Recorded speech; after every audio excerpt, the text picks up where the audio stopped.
The following is a conversation with Gregory Aldrete, a historian specializing in ancient Rome and military history. And now, a quick few-second mention of each sponsor. Check them out in the description. It is, in fact, the best way to support this podcast. We got LMNT for electrolytes, Shopify for selling stuff online, AG1 for a super awesome daily multivitamin, BetterHelp for mental health, and ExpressVPN for protecting yourself on the interwebs. Choose wisely, my friends. Also, if you want to get in touch with me for whatever reason, submit questions for an AMA, all that kind of stuff, go to lexfriedman.com/contact. And now onto the full ad reads. As always, no ads in the middle. I try to make this interesting, but if you skip them, please still check out the sponsors. It is, in fact, the best way to support this podcast. There's nice links in the description. Just click them. First up, this episode is brought to you by LMNT, my daily zero sugar, delicious electrolyte mix that I mix into cold water and is delicious. I'm no longer even paying attention to what they're telling me I should be advertising. I should mention that sponsors have zero influence on what I say in podcasts. And in this ad read, in fact, the only thing they ask me very politely is that I give out a call to action at the end, like a link. All right. I technically can talk about whatever the hell I want, which is great. And I'm drinking an element now, and I'm not paying attention about any of the new flavors. They might be new flavors. I've just fallen in love with watermelon salt, and I am that kind of guy. I just find a thing that I like, and I stick to it. In theoretical computer science, let's say that's called greedy search. You find anything you like, and you stick at that local minima, maxima, whatever. Anyway, as I sip LMNT in speaking these very words, I recommend that you get a sample pack for free with any purchase. Try it at drinkelement.com/Lex. This episode is also brought to you by Shopify, or how everybody on X seems to call Spotify. It's kind of hilarious to watch people confuse Shopify and Spotify. And they give props to the CEOs of both companies for creating and running the other company. The mistake often becomes viral, and making fun of the mistake often becomes viral, and it's fun to watch. Anyway, both companies are amazing. Really, really revolutionized a specific thing that humans do on the internet. But this particular ad read is about Shopify, which is a platform designed for anyone to sell anywhere with a great looking online store. I always seem to want to mention capitalism when I'm talking about Shopify, and this is an opportunity to plug a conversation coming up on communism. I'm doing a very, very long conversation on communism, the history specifically of communism, of Marxism, of its various implementations throughout the 20th century.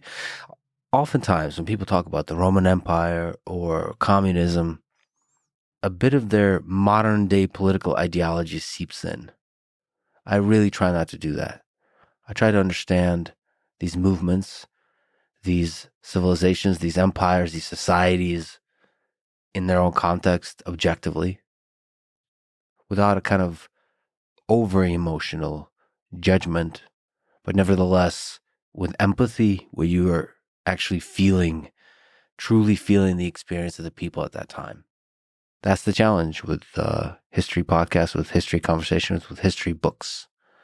Probably a lot more to say about that, but I should say you need to sign up for a $1 per month trial period at shopify.com/Lex. That's all lowercase. Go to shopify.com/Lex to take your business to the next level today. This episode is also brought to you by AG1, an all-in-one daily drink to support better health and peak performance. Speaking of peak performance, we talked about gladiators and the battle to the death of two human beings, and sometimes with animals.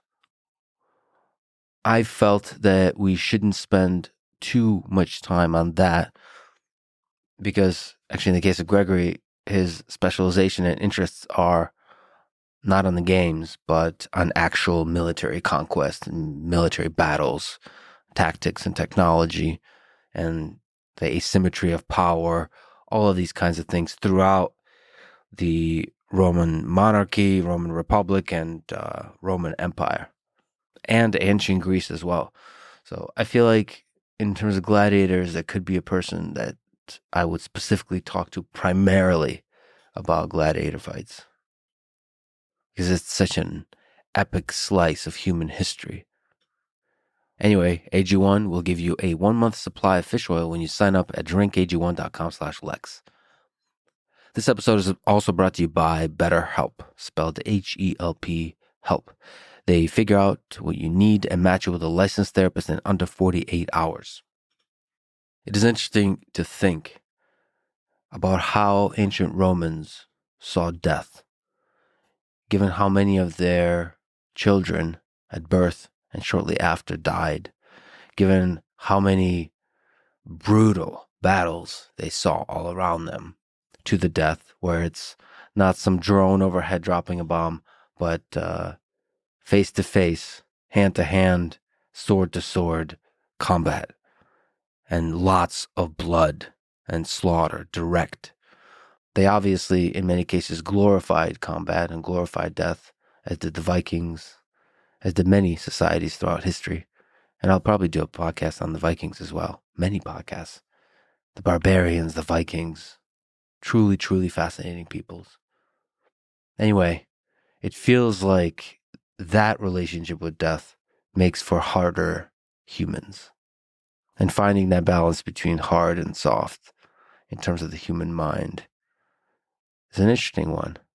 We live in a softer society now, which is why there is a company like BetterHelp that can help you with the softness of your mind, where the cracks reveal the Jungian shadow.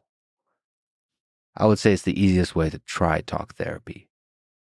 So you should at least try at betterhelp.com/Lex and save on your first month. That's betterhelp.com/Lex. This episode is also brought to you by ExpressVPN. I use them to protect my privacy on the internet. Obviously, as you see some of the stuff going on in Brazil and some other nations with government censorship of platforms, of people, VPN is a really powerful way to get around that.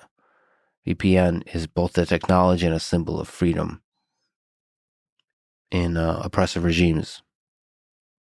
And it's pretty dark, scary, disgusting, really, that the use of VPN is punished in those countries.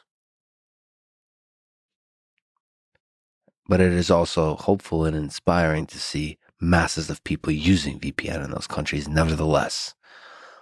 Anyway, go to expressvpn.com/LexPod for an extra 3 months free. This is the Lex Friedman Podcast. To support it, please check out our sponsors in the description.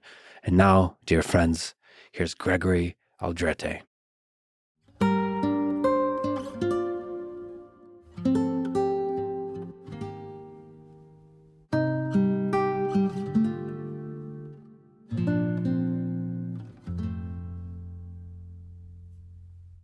What do you think is the big difference between the ancient world and the modern world? Well, the easy answer, the one you often get, is technology. And obviously, there's huge differences in technology between the ancient world and today. But I think some of the more interesting stuff is a little bit more amorphous things, more structural things. So I would say, first of all, childhood mortality. In the ancient world, and this is true of Greeks, Romans, Egyptians, really anybody up until about the Industrial Revolution, about 30 to 40% of kids died before they hit puberty.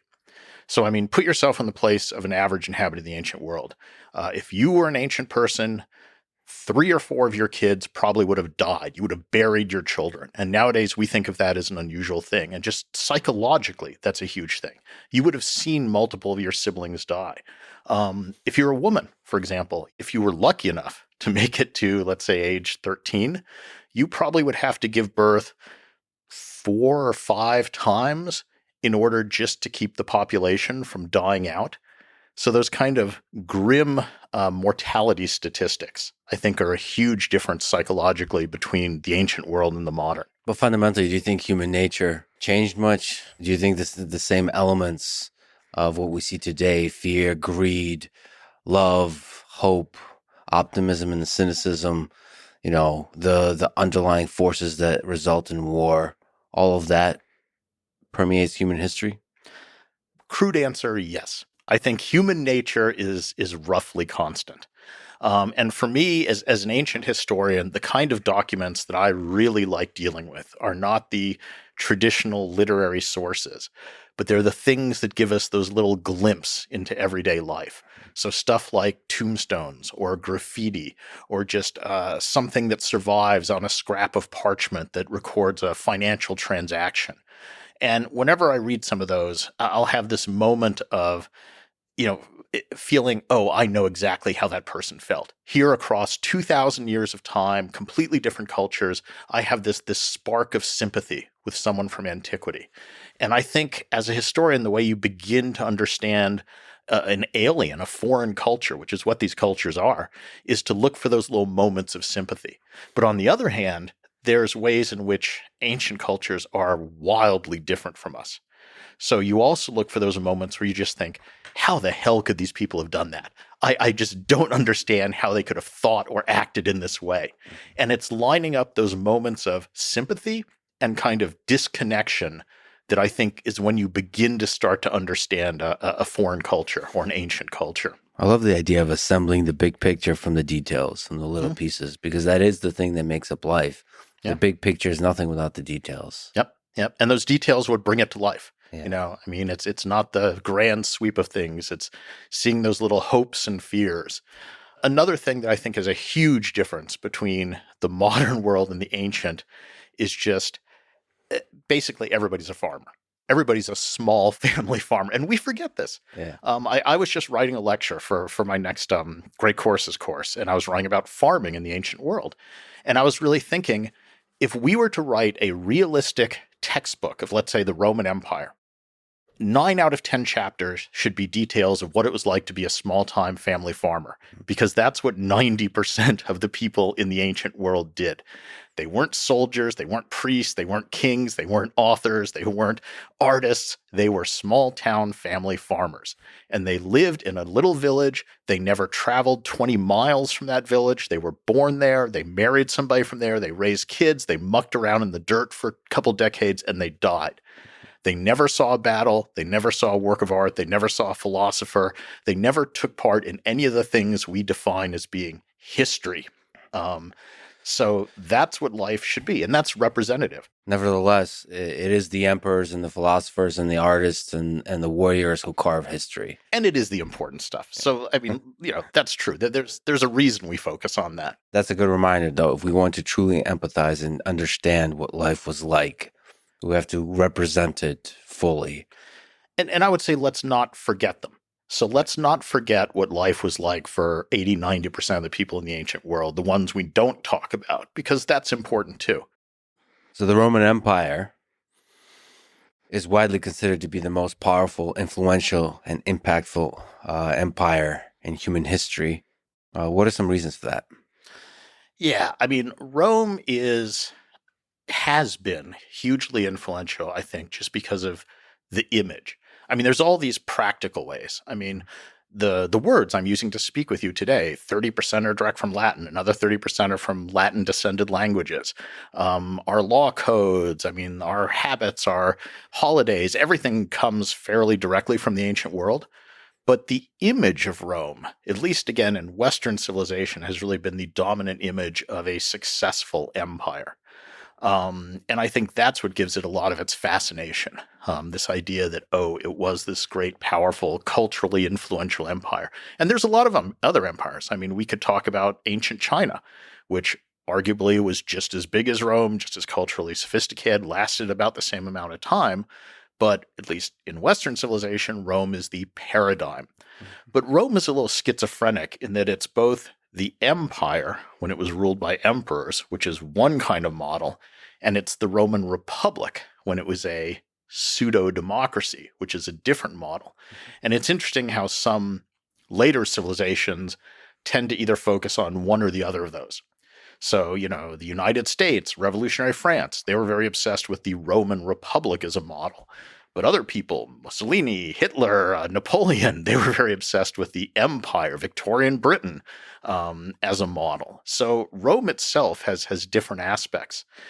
Well, what I think is actually another big difference between the modern world and the ancient is our relationship with the past. Mm-hmm. So one of the keys to understanding all of Roman history is to understand that this was a people who were obsessed with the past and for whom the past had power, not just as something inspirational, but it actually dictated what you would do in your daily life.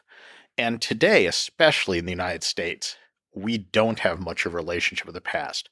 We see ourselves as free agents, just floating along, not tethered to what came before.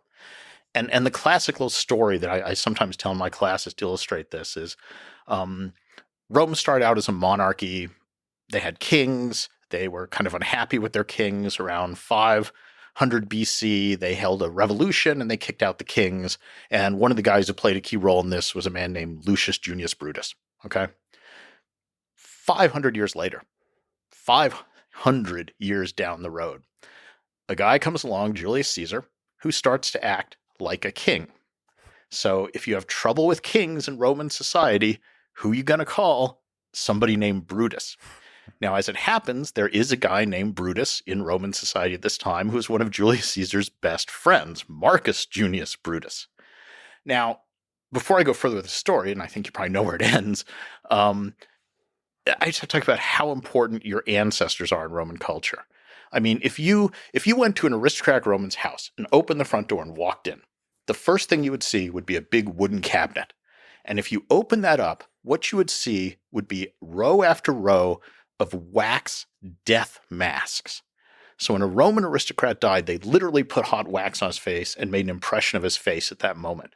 And they hung these in a big cabinet right inside the front door. So every time you entered your house, you were literally staring at the faces of your ancestors.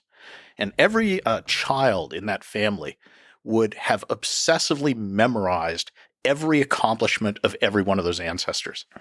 He would have known their career, what offices they held, what battles they fought in, what they did.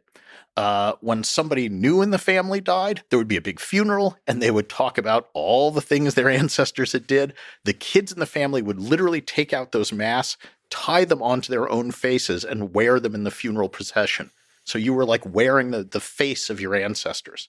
So you as an individual weren't important. You were just the latest iteration of that family. And there was enormous weight, huge weight, to live up to the deeds of your ancestors. So the Romans were absolutely obsessed with the past, especially with your own family. Every Roman kid who is, let's say, an aristocratic family could tell you every one of his ancestors back centuries.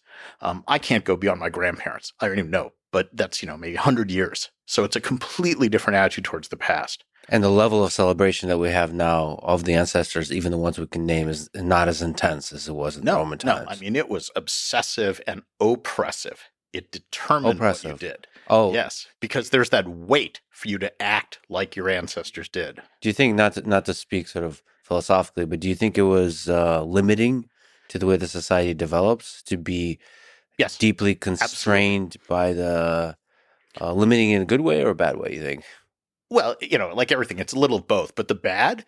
So on the one hand, it gives them enormous strength and it gives them this enormous connection. It gives them guidance. But the negatives, what's interesting, is it makes the Romans extremely traditional minded and extremely conservative. And I mean conservative in the sense of resistant to change. So in the late Republic, which we'll probably talk about later, Rome desperately needed to change certain things, but it was a society that did things the way the ancestors did it, and they didn't make some obvious changes which might have saved their republic. So that's the downside, is that it locks you into something and you can't change. But to get us back to the Brutuses, so 500 years after that first Brutus got rid of kings, Julius Caesar starts to act like a king. One of his best friends is Marcus Junius Brutus, and literally in the middle of the night, people go to Brutus's house and write graffiti on it that says, "Remember your ancestor."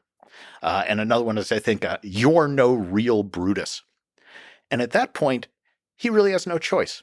He forms a conspiracy, and on the Ides of March 44 BC, he and 23 other senators take daggers, stick them in Julius Caesar, and kill him for acting like a king. So the way I always pose this to my students is, how many of you would stick a knife in your best friend because of what your great-great-great-great-great-great-great-great-great-great-great-grandfather did. That's commitment.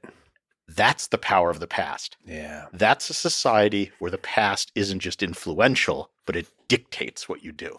And that concept, I think, is very alien to us today. We can't imagine murdering our best friend because of what some incredibly distant ancestor did 500 years ago. But to Brutus, there is no choice. You have to do that. And a lot of societies have this power of the past. Today, not so much, but some still do. About a decade ago, I was in Serbia, and I was talking to some of the people there about the breakup of Yugoslavia and some of the wars that had taken place where people turned against their neighbors, basically murdered people they had lived next to for decades. And when I was talking to them, some of them actually brought up things like, oh, well, it was justified because in this battle in 12 whatever, they did this. And I was thinking, wow, you're citing something from 800 years ago to justify your actions today. That's a modern person who still understands the power of the past, or maybe is, crippled by it, is another way to view it. So this is an interesting point and an interesting perspective to remember about the way the Romans thought, especially in the context of how power is transferred, whether it's hereditary or not, which changes throughout Roman history. So it's interesting. It's interesting to remember that, the value of the ancestors. Yep. And just the weight of tradition. Weight of for tradition. the Romans, the mos maiorum is this Latin term, which means the way the ancestors did it. And it's kind of their word for tradition. So for them, tradition is what your forefathers and mothers did. And you have to follow that example and you have to live up to that. Does that mean that class mobility was difficult? So if your ancestors were farmers, there was a major constraint on remaining a farmer, essentially? I mean, the Romans all like to think of themselves as farmers, even filthy rich Romans. It was just their national identity is this citizen, soldier, farmer thing. Right. But it did, among the aristocrats, the people who kind of ran things, it was hard to break into that if you didn't have famous ancestors. And it was such a big deal that there was a specific term called a novus homo, a new man, for someone who was the first person in their family to get elected to a major office in the Roman government, because that was a weird and different and new thing. So you actually designated them by this special term. So yeah, you're absolutely right. So if we may, let us zoom out. It would help me, maybe it'll help the audience to look at the different periods that we've been talking about. So you mentioned the Republic, you mentioned maybe when it took a form of empire, and maybe there's the Age of Kings. What are the different periods of this Roman, let's call it, the big... Roman history. Roman history. Yep.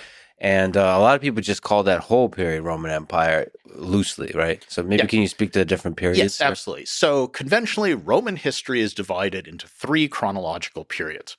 The first of those is from 773 BC to 509 BC, which is called the monarchy. So all the periods get their names from the form of government. Mm-hmm. So this is the earliest phase of Roman history. It's when Rome is mostly just a fairly undistinguished little collection of mud huts, honestly, just like dozens of other cities of little mud huts in Italy. So that early phase, about 750 to around 500 BC, is the monarchy. They're ruled by kings. Then there's this revolution. They kick out the kings. They become a republic. That lasts from 500 BC roughly to about either 31 or 27 BC, depending what date you pick is most important, but about 500 years. And the republic is when they have a republican form of government. Some people idealize this as Rome's greatest period. And the big thing in that period is Rome first expands to conquer all of Italy in the first 250 years of that 500-year stretch. And then the second 250 years, they conquer all the Mediterranean basin, roughly. Mm-hmm. So this is this time of enormous, successful Roman conquest and expansion. And then you have another switch up, and they become ruled by emperors. So back to the idea of one guy in charge, though the Romans try to pretend it's not like a king, it's something else. And anyway, we can get into that. But they're very touchy about kings. Yeah. So they have emperors. Roman Empire, the first emperor is Augustus. Starts off as Octavian, switches his name to Augustus when he becomes emperor. He kind of sets the model for what happens. And then how long does the Roman Empire last? That's one of those great questions. The conventional answer is usually sometime in the 5th century, so the 400s AD, so about another 500 years, let's say. So nice kind of even division. 500 years of republic, 500 years of empire. But you can make very good cases for lots of other dates for the end of the Roman Empire. I actually think it goes all the way through the end of the Byzantine Empire in 1453, so another 1,500 years. But that's a whole nother discussion.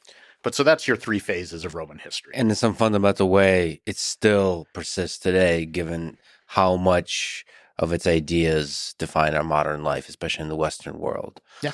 Can you speak to the relationship between ancient Greece and Roman Empire, both in the chronological sense and in the influence sense? Well, I mean, ancient Greece the classical era of Greek civilization is around the 500s BC. That's when you have the great achievements of Athens. It becomes the first sort of true democracy. They defeat the Persian invasions. A lot of the famous stuff happens around in the 400s, let's say. So that is contemporaneous with Rome, but the Greek civilization sense is peaking earlier. And one of the things that happens is that Greece ends up being conquered by Rome in that second half of the Roman Republic between 250 and about 30 BC. And so Greece falls under the control of Rome, and Rome is very heavily influenced by Greek culture. They themselves see the Greeks as a superior civilization, culturally more sophisticated, great art, great philosophy, all this. And another thing about the Romans is they're super competitive. So one of the things one of the engines that drives Romans is this public competitiveness, especially among the upper classes. They care more about their status and standing among their peers than they do about money or even their own life. So there's this intense competition. And when they conquer Greece, Greek culture just becomes one more arena of competition. So Romans will start to learn Greek. They'll start to memorize Homer. They'll start to see who can quote more passages of Homer in Greek in their letters to one another, because that increases their status. So Rome kind of absorbs Greek civilization, and then the two get fused together. The other thing I should mention in terms of influences that's really huge on Rome is the Etruscans. And this is one that comes along before the Greeks. So the Etruscans were this kind of mysterious culture that flourished in northern Italy before the Romans, so way back 800 BC. They were much more powerful than the Romans. They were kind of a loose confederation of states. For a while, the Romans even seemed to have been under Etruscan control. The last of the Roman kings was really an Etruscan guy, pretty clearly. But the Etruscans end up giving to Rome, or you could say Rome ends up stealing, perhaps, a lot of elements of Etruscan culture. And many of the things that we today think of as distinctively Roman, that, as our cliches of what a Roman is, actually aren't truly Roman. They're stuff they stole from the Etruscans. So just a couple examples. The toga. Mm-hmm. What do you think of a Roman? It's a guy wearing a toga, and the toga is the mark of Roman citizen. Well, that's what Etruscan kings wore, probably. Gladiator games. We associate those very intensely with the Romans. Well, they probably stole that from the Etruscans. A lot of Roman religion. Jupiter is a thunder god. All sorts of divination. The Romans love to, chop open animals and look at their livers and predict the future. That comes from the Etruscans. Watching the flight of birds to predict the future. That comes from the Etruscans. So there's a lot of central elements of what we think of as Roman civilization, which actually are borrowings, let's say, from these older, slightly mysterious Etruscans. I mean, that's a really powerful thing. That's a powerful aspect of a civilization, to be able to, we can call it stealing, which is a negative connotation, but you can also see it as integration. Yep. Basically, yes, steal the best stuff from the peoples you conquer or the peoples that you interact with. That's not every empire does that. There's a lot of nations and empires that when they conquer, they annihilate versus integrate. And so it's an interesting thing to be able to culturally, like the form that the competitiveness takes is that you want to compete in the realm of ideas and culture versus compete strictly in the realm of military conquest. Yeah, and I think you've exactly put your finger on one of the, let's say, secrets of Rome's success, which is that they're very good at integrating non-Romans or non-Roman ideas and kind of absorbing them. So one of the things that's absolutely crucial early in Roman history, when they're just one of these tiny little mud hut villages fighting dozens of other mud hut villages in Italy, why does Rome emerge as the dominant one? Well, one of the things they do is when they do finally succeed in conquering somebody else, let's say another Italianate people, they do something very unusual, because the normal procedure in the ancient world is you conquer let's say you conquer another city. You often kill most of the men, enslave the women and children, steal all the stuff, right? The Romans, at least with the Italians, conquer the other city, and sometimes they'll do that, but sometimes they'll also then say, all right, we're going to now leave you alone, and we're going to share with you a degree of Roman citizenship. Sometimes they'd make them full citizens. More often they'd make them something we call half citizens, which is kind of what it sounds like. You get some of the privileges of citizenship, but not all of them. Sometimes they would just make them allies. But they would sort of incorporate them into the Roman project. And they wouldn't necessarily ask for money or taxes, which is weird too. But instead, the one thing they would always demand from the conquered cities in Italy is that they provide troops to the Roman army. So the army becomes this mechanism of Romanization, where you pull in foreigners, you make them like you, and then they end up fighting for you. And early on, the secret to Rome's military success is not that they have better generals, it's not that they have better equipment, it's not that they have better strategy or tactics, it's that they have limitless manpower, relatively speaking. So they lose a war, and they just come back and fight again, and they lose again, and they come back and they fight again. And eventually they just wear down their enemies, because their key thing of their policy is we incorporate the conquered people.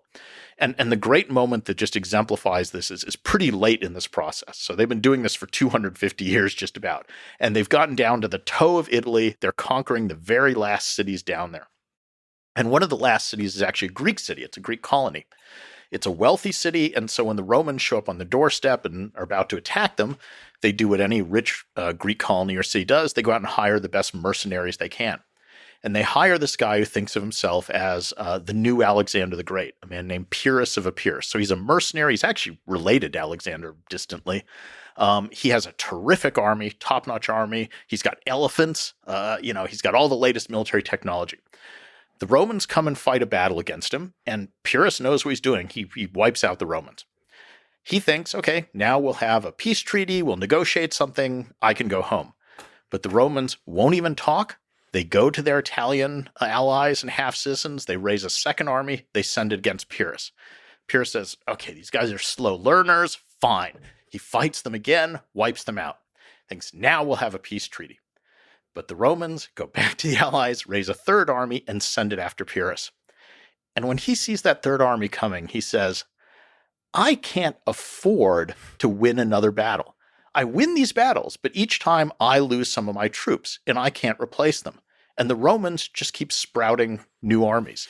So he gives up and goes home. So Rome kind of loses every battle, but wins the war. And Pyrrhus, one of his his officers, has a great line as they're kind of going back to Greece. He says, fighting the Romans is like fighting a hydra. And a hydra is this mythological monster that when you cut off one head, two more grow in its place. So you can just never win. That's fascinating. So that's the secret to Rome's early success. It's not the military strategy. It's not some technological asymmetry of power. It's literally just manpower. Mm-hmm. Early on. And later, the Romans get very good when we're into the empire phase now. So once they have emperors into the AD era of kind of doing the same thing by drawing in the best and the brightest and the most ambitious and the most talented local leaders of the people they conquer. So when they go someplace, let's say they conquer a tribe of what to them is barbarians, they'll often take the sons of the barbarian chiefs, bring them to Rome and raise them as Romans. Damn. And so it's that whole way of kind of turning your enemies into your own strength. And the Romans start giving citizenship to areas they conquer. So once they move out of Italy, they aren't as free with the citizenship, but eventually they do. So they make Spain, lost cities in Spain, they make all citizens and other places. And soon enough, the Roman emperors and the Roman senators are not Italians. They're coming from Spain or North Africa or Germany or wherever. So, as early as the 2nd century AD of the Roman Empire. So the first set of emperors, the first 100 years were all Italians. But right away at the beginning of the 2nd century AD, you have Trajan, who's from Spain. And the next guy, Hadrian's from Spain. And then a century later, you have Septimius Severus, who's from North Africa. You later get guys from Syria. So, the actual leaders of the Roman Empire are coming from the provinces. That's and brilliant. It's that openness to incorporating foreigners, making them work for you, making them want to be part of your empire that I think is one of Rome's strengths. Yeah, taking the sons is a brilliant idea and bringing them to Rome because it's a kind of a generational integration. And the Roman military later in the empire is this giant machine of 500,000 people that takes in foreigners and churns out Romans. So the army is composed of two groups. You have the Roman legionaries, who are all citizens. But then you have another group that's just as large, so about 250,000 of each, 250,000 legionaries, 250,000 of the second group called auxiliaries. And auxiliaries tend to be newly conquered warlike people that the Romans enlist as auxiliaries to fight with them. And they serve side by side with the Roman legions for 25 years. And at the end of that time, when they're discharged, what do they get? They get Roman citizenship. And their kids then tend to become Roman legionaries. So again, you're taking the most warlike and potentially dangerous of your enemies, kind of absorbing them, putting through this thing for 25 years where they learn Latin, they learn Roman customs, they maybe marry someone who's already a Roman or a Latin woman. They have kids within the system. Their kids become Roman legionaries, and you've thoroughly integrated what could have been your biggest enemies, right? Your greatest threat. That's just brilliant process of integration. Is that what explains the rapid expansion during the late Republic? No. So there it's more the indigenous Italians who are in the army at that point. They haven't really expanded the auxiliaries yet. That's more something that happens in the empire. So back it up. So we have that first 250 years of the Roman Republic. Yes. So from about 500 to, let's say, 250 BC.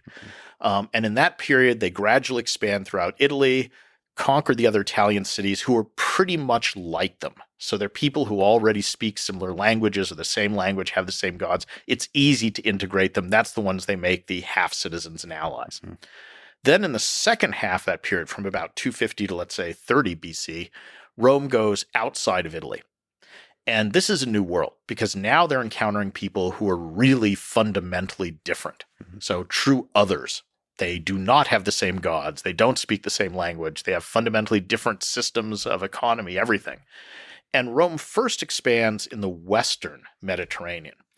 And there, their big rival is the city-state of Carthage, which is another city founded almost the same time as Rome that has also been a young, vigorously expanding, aggressive empire. So in the Western Empire at this time, you have two sort of rival groups. And they're very different because the Romans are these citizen soldier farmers. So the Romans are all these small farmers. That's the basis of their economy. And it's the Romans who serve in the army. So the person who is a citizen is also really by main profession a farmer. And then in times of war, he becomes a soldier. Carthage is an oligarchy of merchants. So it's a very small citizen body. They make their money through maritime trade. So they have ships that go all over the Mediterranean. They don't have a large army of Carthaginians. Instead, they hire mercenaries mostly to fight for them. So it's almost these two rival systems. It's different philosophies, different economies, everything. Rome is strong on land. Carthage is strong at sea. So there's this dichotomy. But they're both looking to expand, and they repeatedly come into conflict as they expand. So Carthage is on the coast of North Africa. Rome's in central Italy. What's right between them? The island of Sicily. So the first big war is fought purely dictated by geography. Who gets Sicily? Rome or Carthage. And Rome wins in the end. They get it. But Carthage is still strong. They're not weakened. So Carthage is now looking to expand. The next place to go is Spain. So they go and take Spain. Rome, meanwhile, is moving along the coast of what today is France. Where are they going to meet up? On the border of Spain and France. Mm-hmm. And there's a city at this point in time called Saguntum. The second big war between Rome and Carthage is over. Who gets Saguntum? So, I mean, you can just look at a map and see this stuff coming. Sometimes geography is inevitability. And I think in the course of the wars between Rome and Carthage called the Punic Wars, there's this geographic inevitability to them. Can you speak to the Punic Wars? Why was there's so many levels on which we can talk about this, but why was Rome victorious? Well, the Punic Wars really almost always comes down to the second Punic War. There's three. There's three Punic Wars. The first is over Sicily. Rome wins. The second is the big one. And it's the big one because Carthage at this point in time, just by sheer luck, coughs up one of the greatest military geniuses in all of history, this guy Hannibal Barca.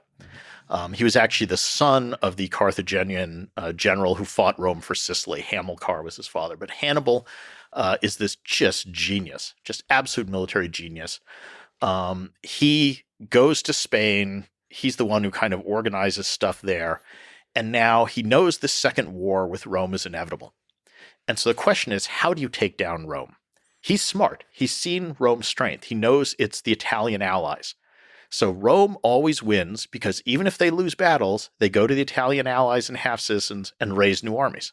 So how do you beat them? He can never raise that many troops himself. And Hannibal, I think correctly figures out the one way to maybe defeat Rome is to cut them away from their allies. Well, how do you do this? Hannibal's plan is, I'm not going to wait and fight the Romans in Spain or North Africa. I'm going to invade Italy. So I'm going to strike at the heart of this growing Roman Empire. And my hope is that if I can win a couple big battles against Rome in Italy, the Italians will want their freedom back. And they'll rebel from Rome and maybe even join me. Because most people who have been conquered want their freedom back. So this is a reasonable plan. So Hannibal famously crosses the Alps with elephants, dramatic stuff. Nobody expects him to do this. Nobody thinks you can do this. Shows up in northern Italy. Romans send an army. Hannibal massacres them. He is a military genius. Rome takes a year, raises a second army. We know this story. Sends it against Hannibal. Hannibal wipes him out. Rome gets clever this time. They say, okay, Hannibal's different. We're going to take 2 years, raise 2 armies, and send them both out at the same time against Hannibal. So they do this, and this is the Battle of Cannae, which is one of the most famous battles in history. Hannibal is facing this army of 80,000 Romans about, and he comes up with a strategy called double envelopment. I mean, we can go into it later if you want, but it's this famous strategy where he basically kind of sucks the Romans in, surrounds them on all sides, and in one afternoon at the Battle of Cannae, Hannibal kills about 60,000 Romans. Now, just to put that in perspective, that's more Romans hacked to death in one afternoon with swords than Americans died in 20 years in Vietnam. I mean, the Battle of Gettysburg, which lasted 3 days and was one of the bloodiest battles of the Civil War, I think the actual deaths at that were maybe like 15,000. So this is bloodshed of an almost unimaginable scale. It's also brutal. Yes. Just the I mean, it's just mind-boggling to think of that. So now this is Rome's darkest hour. This is why the Second Punic War is important, because there's that, Nietzsche phrase, what doesn't kill you makes you stronger. This is the closest Rome comes to death in the history of the Republic. Hannibal almost kills Rome. But no, it's not much of a spoiler. Rome's going to survive. And from this point on, they're going to be unbeatable. But this is the crisis. This is the crucible. This is the furnace that Rome passes through that is the dividing point between when they're one more up-and-coming empire and when they're clearly the dominant power in the Mediterranean. Mm-hmm. So what do they do about Hannibal? Well, they're smart. We're not going to fight Hannibal. We're not going to give Hannibal the chance to kill more Romans. So they adopt a strategy that they'll follow Hannibal, or they raise a couple more armies, follow Hannibal around. But whenever Hannibal turns and tries to attack them, the Romans just back off. No, thank you. We're not going to give you a chance. Meanwhile, though, they're not scared of other Carthaginians. So they raise a couple more armies and they send these to Spain, for example, and start attacking the Carthaginian holdings there. And by luck or necessity, Rome comes up with its own brilliant commander at this point, a guy named Scipio. And he wins victories in Spain, conquers Spain. Then he crosses into North Africa and starts to conquer that and ends up threatening Carthage directly. And poor Hannibal, undefeated in Italy, has now been walking up and down Italy, or marching up and down Italy, for 12 years looking for another fight. And the Romans won't give it to him. Mm-hmm. They've been attacking all these other areas and chipping away at Carthaginian power. So finally, after more than a decade in Italy, Hannibal is called back to defend the homeland, defend Carthage from Scipio. The two meet in a big battle. This should be one of the great battles of all time. It's the Battle of Zama, but, Hannibal's guys are kind of old by this point. Scipio has all the advantages. He wins. Carthage is defeated. So that's pretty much the end of Carthage. The city survives, and then 50 years later, the Romans wipe it out, but that's not much of a war. But from this moment on, from the Second Punic War, which ends in 201 BC, Rome is undisputably the most powerful nation in the Mediterranean world. And having conquered the West, they're now going to turn to the East, which is the Greek world. And the Greek world is older, it's richer, it's the rich part, half of the Mediterranean, it's culturally more sophisticated, it's the world left by Alexander the Great that's ruled by the descendants of his generals. And the Greeks kind of view themselves as superior to the Romans. I mean, to the Greeks, the Romans are these uncouth, sort of savage barbarians. Mm-hmm. But they're going to get a real shock because the Roman army now has gotten really good to beat Hannibal. And when they go east, they're going to just defeat the Greeks relatively easily, one after the other. And there's a famous historian named Polybius, who is a Greek whose city was captured by the Romans. He later becomes a friend to the Scipio family. Mm-hmm. He actually teaches some of the Scipio children about Greek culture. And he writes a history of Rome. And his motivation for writing this is, he says at the beginning of this book, he says, surely there can be no one so incurious as to not want to understand how the Romans could have conquered the entire Greek world in 53 years, because that seems unimaginable to him. So he's writing this entire history as a way to try and understand, how did the Romans do it? We were these wonderful, superior people, and they came around in 50 years, bang, that's the end of us. So that's his motivation. Could you maybe speak to any interesting details of the military genius of Hannibal or Scipio? At that time, what are some interesting aspects of this double envelopment idea? I mean, Hannibal is good because he understood how to use different troop types and to play to their strengths and how to use terrain. So, I mean, this is basic military stuff, but he did it really well. So one of his victories against the Romans, for example, is when the Romans are marching along the edge of a lake and their army is strung out in marching formations. They're not kind of in combat formation, but they're strung out along the edge of this lake. It's misty, there's not good visibility, and he ambushes them along this lakeside, so Lake Trasimene. And it's just using the terrain, understanding this. Again, Hannibal is very much outnumbered, but he's able to use the terrain and to take the enemy by surprise. At Cannae, he's working against the expectations. So the traditional thing you do in the ancient world is the two armies would line up on opposite sides of a field. You'd put your best troops in the middle. You'd put your cavalry on the sides. You'd put your lightly armed skirmishers beyond those. And then the two sides kind of smack together. And the good troops fight the good troops, and you see who wins. Now, Hannibal is hugely outnumbered by this giant phalanx of heavy infantry, which is what the Romans specialized in. They're very good at sort of heavily armed foot soldiers. So he knows, I don't want to go up against that. I don't have that many of that troop type. My guys aren't as good as the Romans anyway. So he lines up some of his less good troops in the center against the big menacing Roman phalanx, and he tells them, okay, when the Romans come, you're not really trying to win. Just hold them up. Just delay them. And even tells them you can give ground. So you can retreat and sort of let the line form a big kind of C-shaped crescent. Let the Romans sort of advance into you, but just hold that line. And meanwhile, he puts his cavalry and his good troops on the side. And so on the sides, those good troops defeat the Romans. And then they kind of circle in behind the Romans and attack that big menacing Roman phalanx from the rear where it's very vulnerable. And so Hannibal catches the Romans in this sort of giant cauldron just with people closing in from both sides. And they get pressed together. They can't fight properly. They panic, and they're all slaughtered. And that strategy of double envelopment, of sort of going around both sides, becomes the model for all kinds of military strategies throughout the rest of history. I mean, the Germans used this in their Blitzkrieg in World War II. A lot of it was kind of that, go around the sides and envelop the enemy. On the Eastern Front, they had a bunch of these sort of cauldron battles where they would go around and try to encircle huge chunks of the Russian army and do the same thing. Supposedly, even in the Gulf War, it was part of the U.S. strategy for the invasion of Iraq to do this kind of double envelopment maneuver. So it's something that for the rest of military history has been an inspiration to other armies. Can you speak to maybe the difference between heavy infantry and cavalry, the usefulness of it in the ancient world? The ancient world, sort of from the Greeks through the Romans, there's this consistent line of focusing on heavy infantry. So going back to Greece, when they're fighting, let's say, Persia, which at the time was the superpower of the ancient world and vastly richer, vastly larger than ancient Greece, tons more men.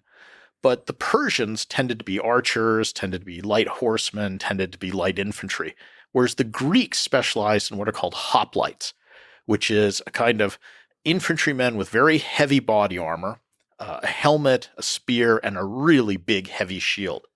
And they would get in that formation where you kind of make the shields overlap and just form this solid mass bristling with spear points and just slowly kind of march forward and grind up your enemy in front of you.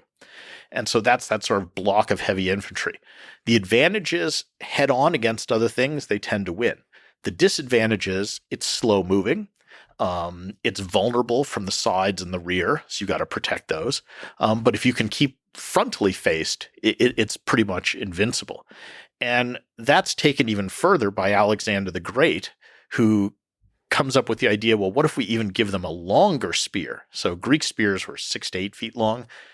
Alexander the Great arms his armies with the sarissa, which is this 15-foot, almost a pike, this extra long spear.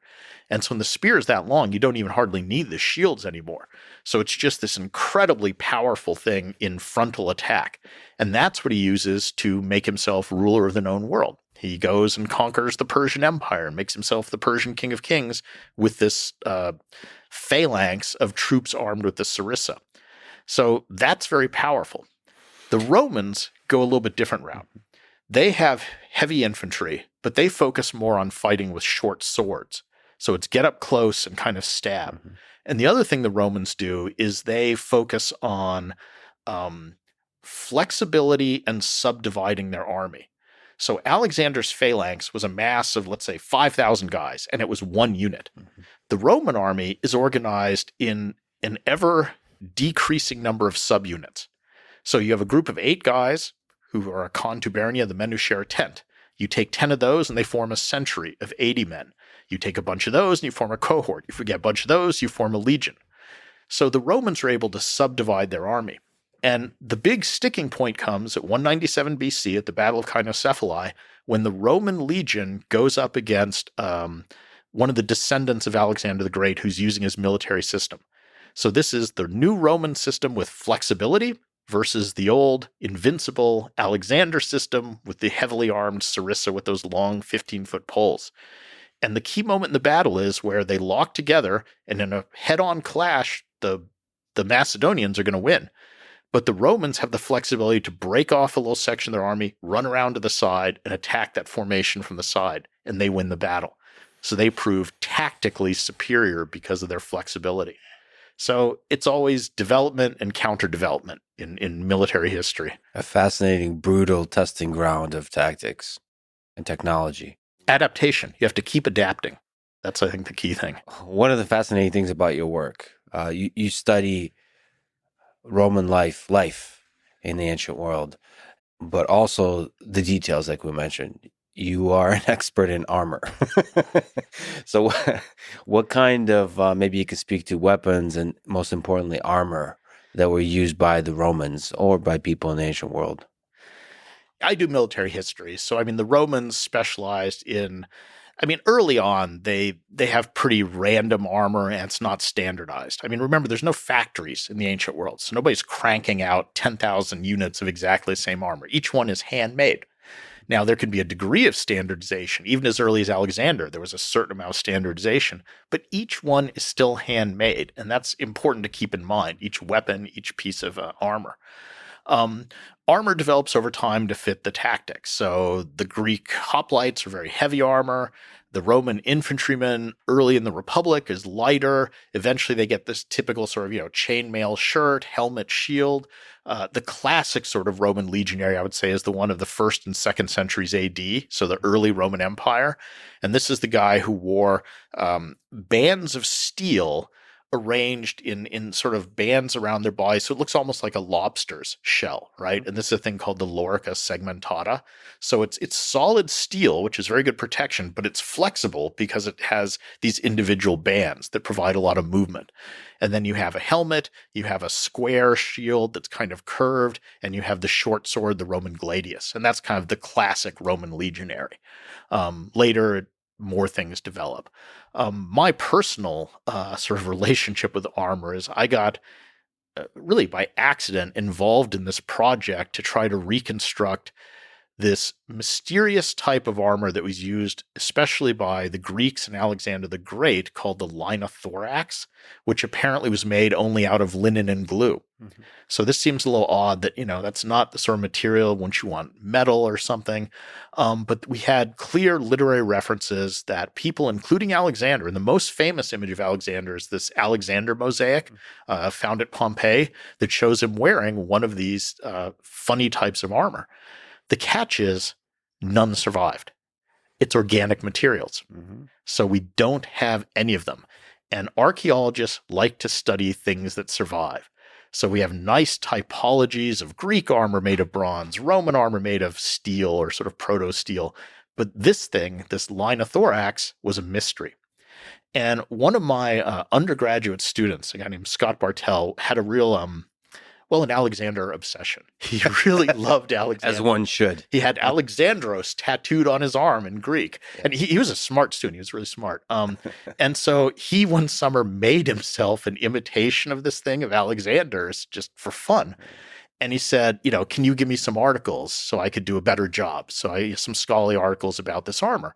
And with typical sort of, academic arrogance, I said, why, Scott, of course I will. I'll give you some references. And I went and looked and there weren't any. So at that point, I was like, tell you what, why don't you and I look into this and try to do a reconstruction using only the materials they would have had in the ancient world? And little did I know at the time, I thought maybe I'll get an article out of this. It ended up being a 10-year project involving, 150 students, a couple dozen other faculty members, ended up having 3 documentaries made out of it. And Scott and I ended up writing a scholarly book on this. So this is how, you never know where your next project's going to come from. So it started with this undergraduate, turned into this huge thing. But it's what we did. We first said, all right, what are all the sources for this armor? And in the end, we found 65 accounts of it in ancient literature by 40 different authors. So we have literary descriptions. And then we looked at ancient art, and we were able to identify about 1,000 images in ancient art in vase paintings, pottery, bronze sculpture, tomb paintings, all these different things showing this armor. And then using those 2 things, we tried to backwards engineer a pattern to say, well, if this is what the end product looked like, what does it have to look like when you make it? And then we tried to reconstruct one of these things using only the glue and materials. So we had to use, animal glues, rabbit glue. We had to end up sort of making our own linen, which comes from the flax plant. So we had to grow flax, harvest it using only techniques in the ancient world. So modern flax goes through chemical processes. No, we had to do this the old-fashioned way, spin it into thread, so the thread into fabric, glue it all together. And then the fun part was, once we made these things, we subjected them to ballistics testing. Yes. So we shot them with arrows, which again were wooden reconstruction arrows using bronze arrowheads that were based on arrowheads found on ancient battlefields to determine how good protection would this thing have been. And of course, the kind of fun one that everyone always likes and that the documentaries always want is at one point they're like, well, can you put Scott in one of these and shoot him? Yeah. And we're like, okay. I mean, at that point, we'd done about 1,000 test shots. I grew up shooting bows and arrows. I knew exactly how far that was going to go. So it's one of these, don't do this at home, kids. So there's a million questions to ask here, but in general, how well in terms of ballistics does it work? Like, can it withstand arrows or direct strikes from like swords and axes and stuff like that? Bottom line is a 1 centimeter thick linothorax. So laminated or even sewn, it doesn't have to be laminated, layer of linen is about as good protection as 2 millimeters of bronze, which was the thickest comparable body armor of bronze at the time. And we're talking 4th century, 5th century BC here. So classical and Hellenistic Greece. And that would have protected you from, let's say, random arrow strikes on the battlefield. So you could have gotten hit by arrows and they simply wouldn't have gone through. What are the benefits? So is there a major weight difference? Yes. So the benefits of this are it's much lighter than metal armor. Mm-hmm. So the linothorax is about 11 pounds. A bronze cuirass of comparable protection would have been about 24 to 6 pounds. A chainmail shirt would be about 28, 27 pounds. It's cooler. I mean, the Mediterranean's a hot place with the hot sun. Even today, a linen shirt is something you wear when you want to be cool. So it's much lighter. That gives your troops greater endurance on the battlefield. They can run farther, fight longer. It's cheaper. You don't need a blacksmith who's a specialist to make it. In fact, probably, this is interesting, any woman in the ancient world could have made one of these because they were the ones who spun thread and sewed it into fabric. So I can easily see in a household, a mother making this for her son, a wife making it for her husband. So it's a form of armor you could have made domestically that would have been, maybe not the greatest armor, but pretty good, pretty comparable to bronze armor. And it's amazing that you used all the materials they had at the time and none of the modern techniques. But I should probably say, maybe you can speak to that, they were probably much better at doing that than you are, right? Because again, generational, it's a skill. And it's a skill that probably is practiced across decades, across centuries. I mean, in terms of producing the fabric, I'm sure they could do it 10 times faster than we could. Just that's a speed thing. But it's still incredibly labor intensive. Where I think there's a big difference between our reconstruction and ancient ones is in the glue. So we ended up using a kind of least common denominator glue. We used rabbit glue because it would have been available anywhere and it's cheap. But in the ancient world, they did have basically the equivalent of super glues. Mm-hmm. I mean, we found, for example, helmets that were fished out of a river in Germany that were had metal parts glued together that after 2,000 years of immersion in water were still glued together. So they had some great glues. We just don't know what the recipes for them were. So we went the opposite tack and said, well, we're just going to make something that we know they could have made. So it was at least this good. You know what I'm saying? But actually, this is a materials thing, but I think glue, aside from helping glue things together, it can also be a thing that serves as armor. So like if you glue things correctly, the way it permeates the material that it's gluing can strengthen the material, the integrity of the material. That's an art and a science probably that they understood deeply. The process of lamination did add something. So there's actually a huge debate among scholars and actually a sort of amateur archaeologist that was this linothorax thing glued together or was it simply sewn together? Was it composite, partially linen, partially leather or other materials? And my honest answer is I think it's all of the above. Because again, every piece of armor in the ancient world was an individual creation. So I think if you had some spare leather, you put that in. If you wanted to make one that was just sewn together or even quilted, stuffed with stuff, you do that. Maybe you were good at gluing stuff, you use that. So I think there's no one answer. We investigated one possibility because we just had limited time and money and resources. But I think all these other things existed at the same time and were variants of it. Just as a small aside, I just think this is a fascinating journey you went on. I love it. Sort of answering really important questions about, in this case, armor, about military equipment and technology that archaeologists can't answer by using all the literate, so all the sources you can to understand what it looked like, what were the materials, using the materials at the time, and actually doing ballistic testing.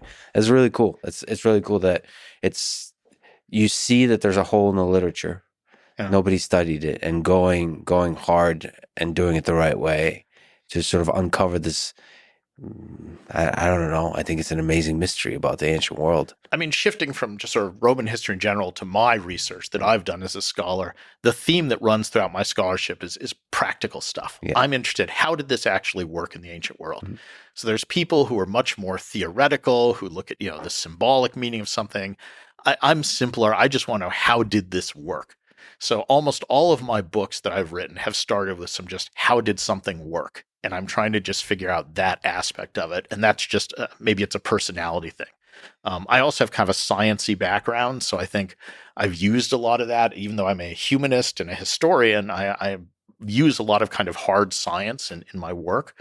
I did a book on floods where I had to get really heavy into, vectors of disease and, hydraulics and engineering and all that stuff. And I think, again, having that sort of hard science combined with a humanist background helps with those sorts of projects. Well, like you said, I think the details help you understand deeply the big picture of history.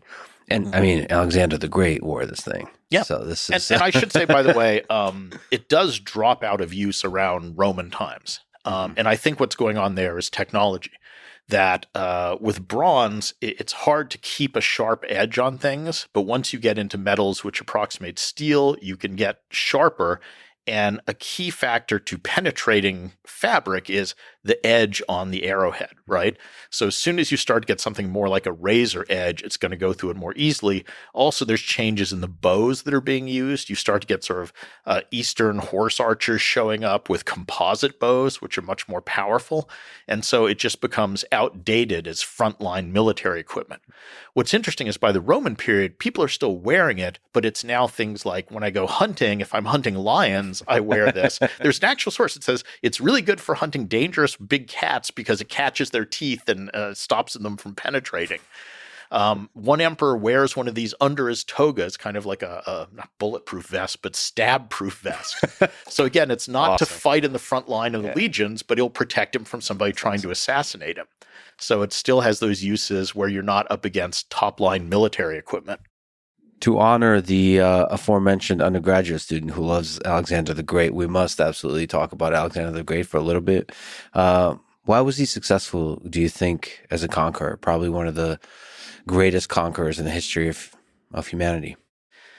Yeah, and I mean, that is then one of the greatest heroes or one of the greatest villains in humanity, too. It's like Julius Caesar. He's famous for conquering Gaul. Well, about 1 million people were killed and 1 million enslaved in that. So does it make him a horrible person or one of our heroes? But Alexander is a combination of two things. One is he really just was a skilled individual. And he was one of those guys who had it all. He was smart, he was athletic, and he was supremely charismatic. I mean, it's obviously one of these people that would walk into a room and everyone just kind of gravitates to him. He had that magic that made him an effective leader. And secondly, he was lucky because it wasn't all him. He inherited a system created by his father, Philip II.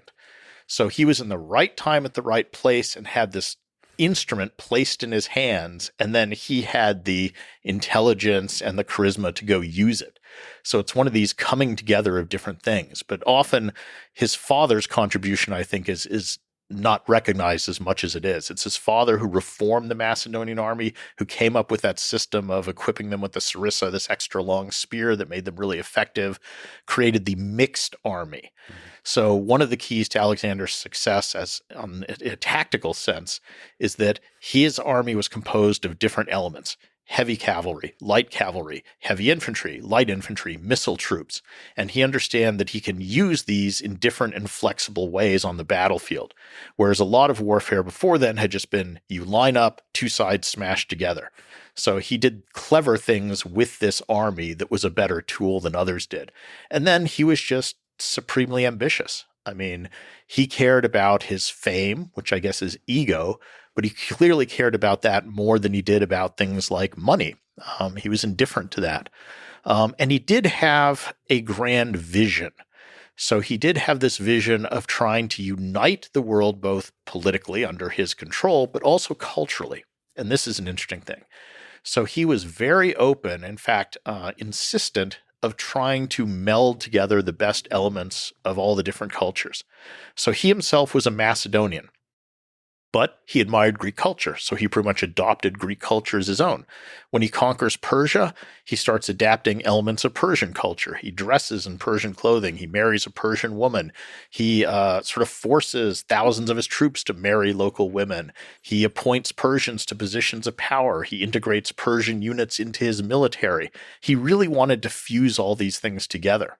And some people see this as a very enlightened vision that, oh, he's not just, I want to conquer people and now they're my slaves. That he was really trying to create this one culture that was sort of the best of everything. Others see it, of course, as a form of cultural imperialism. You're destroying other cultures and trying to warp or twist them into something.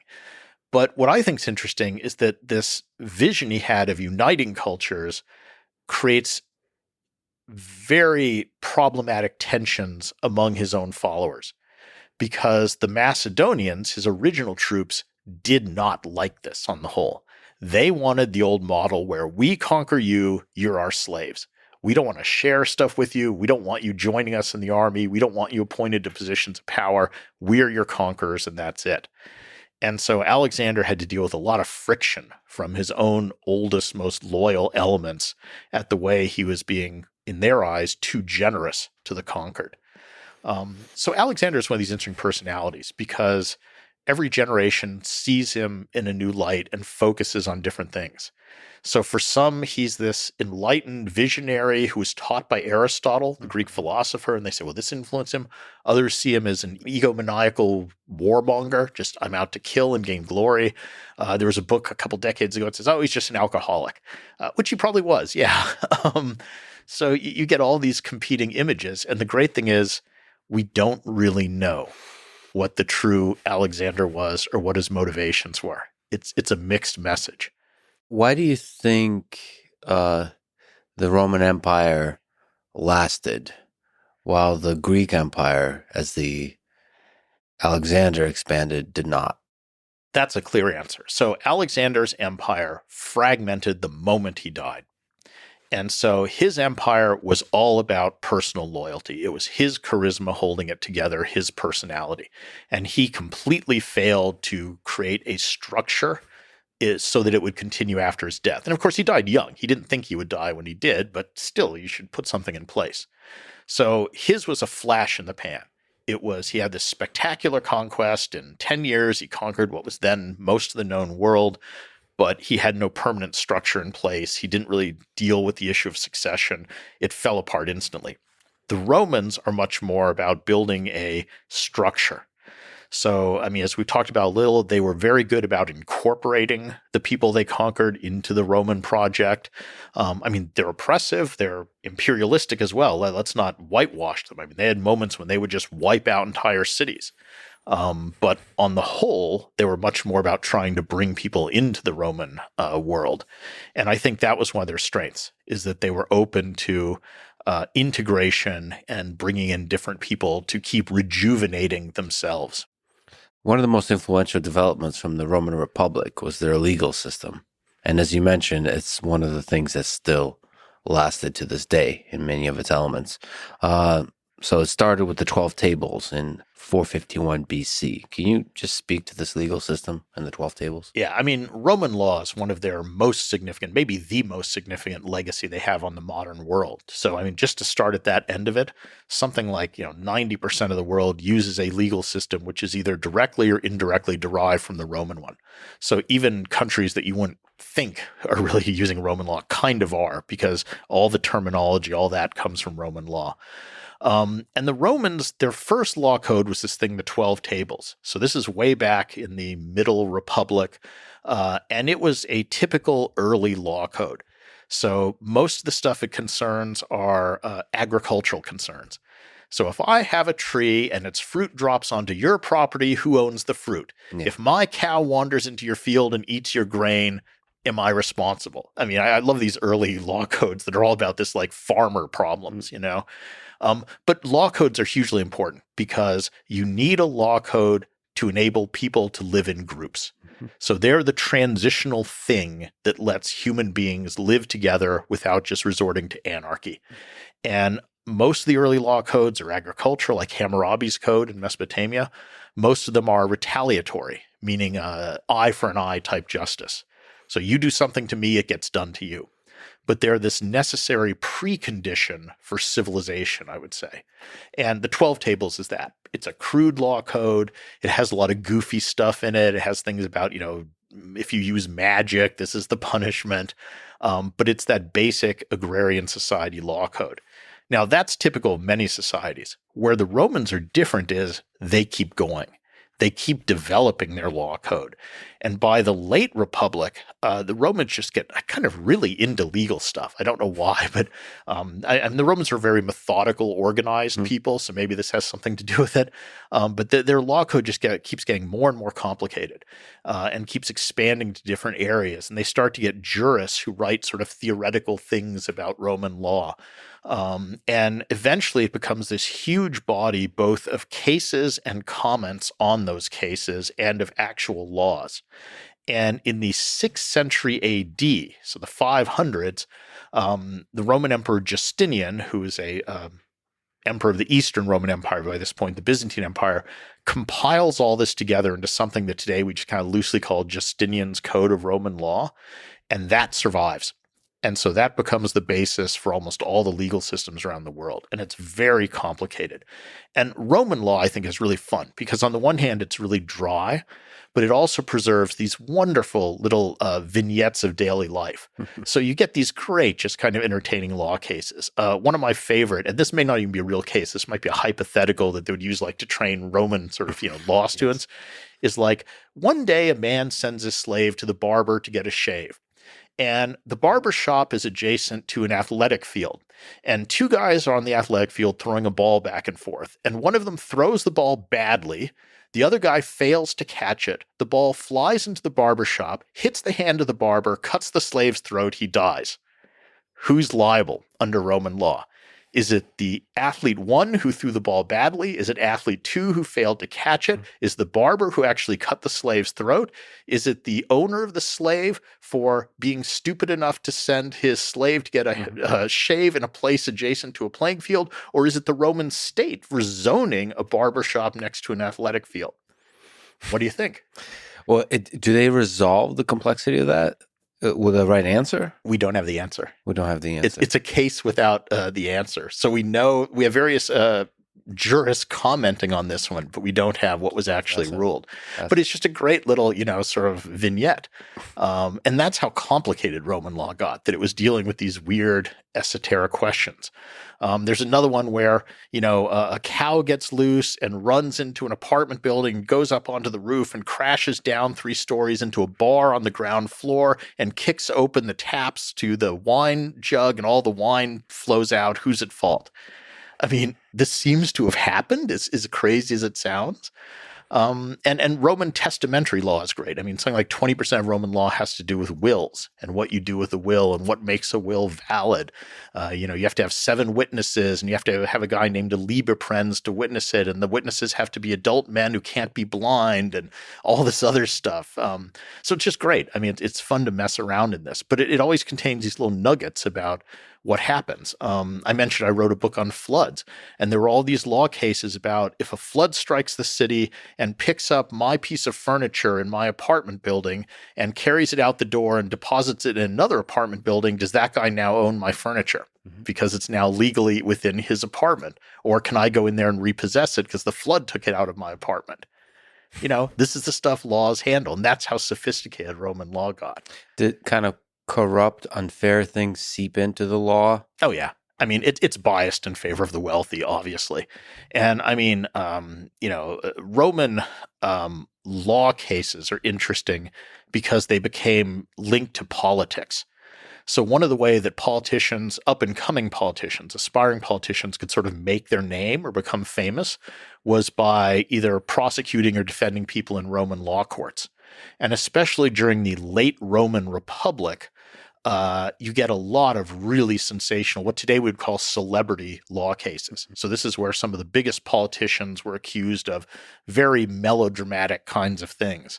I mean, the most famous Roman orator of all time, Cicero, is a guy who made his entire career in the law courts. And that's how he made his reputation, was able to parlay that into political power, and eventually was elected to the highest office in the Roman government.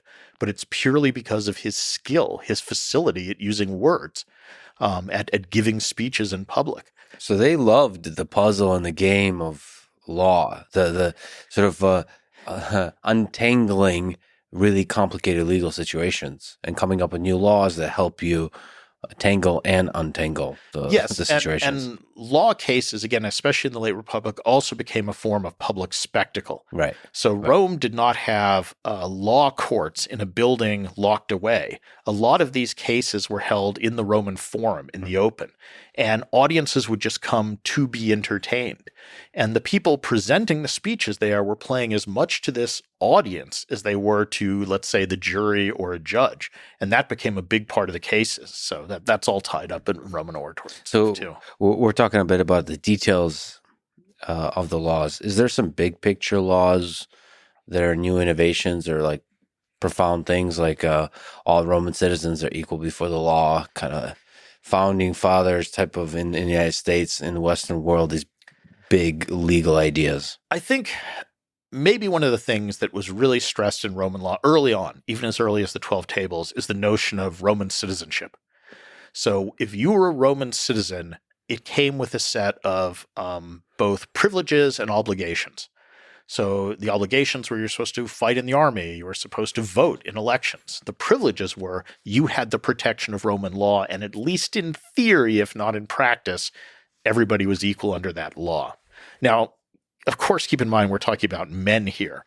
And even at the height of the Roman Empire, so let's say 2nd century AD, there were about 50 million human beings living within the boundaries of the Roman Empire. Maybe 6 million were actual citizens.